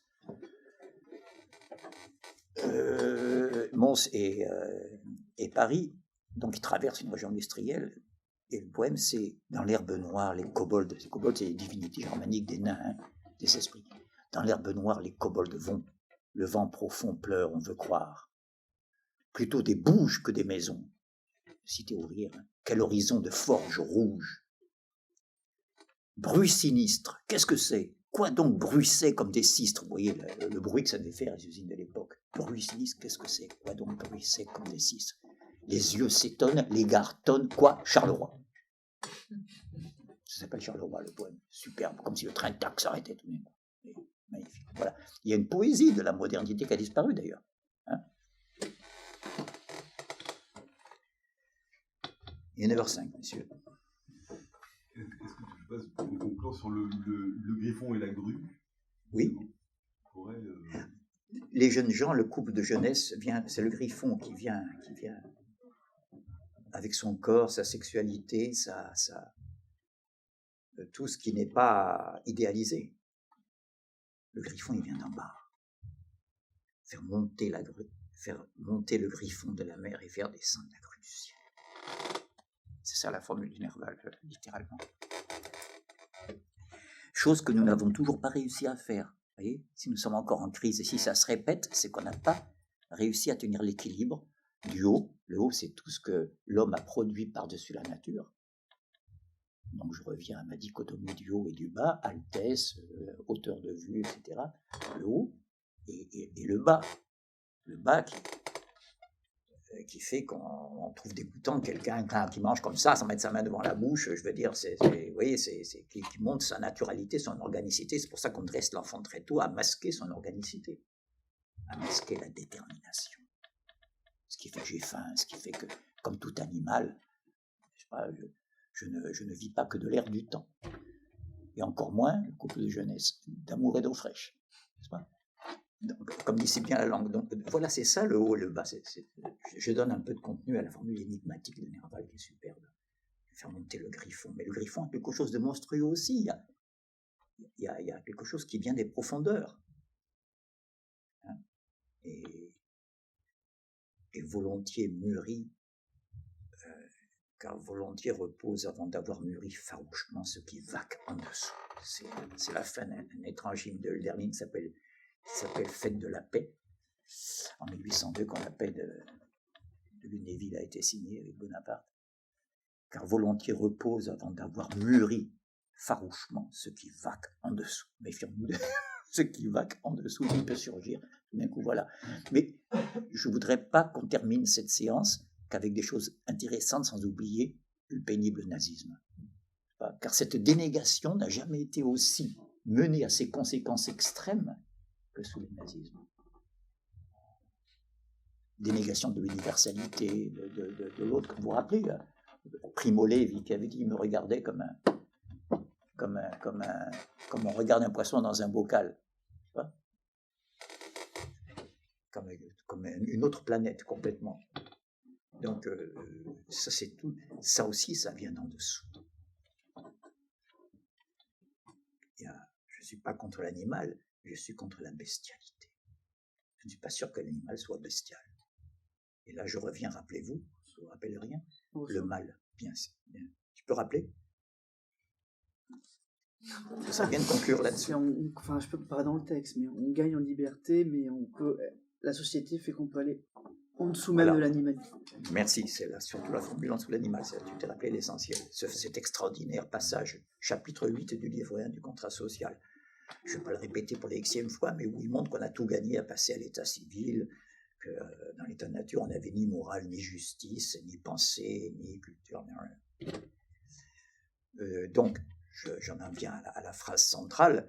Ces facultés s'exercent et se développent, sont entendues quand il passe à l'état civil, l'homme, quand il cesse d'être animal.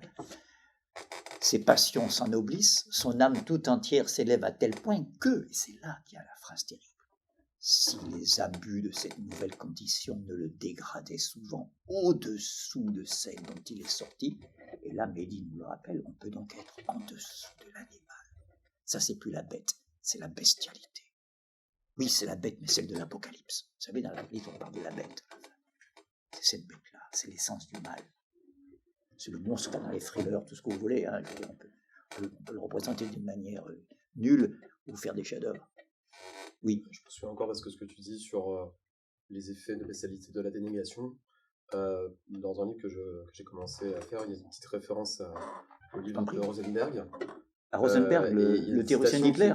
Oui. Oui. Et il y a une Rosenberg, je vous rappelle que c'était l'idéologue du Troisième Reich. Et il y a une citation qui va tout à fait dans le sens de ce que tu développes, c'est donc c'est Rosenberg qui écrit la révolution de 1789 est morte.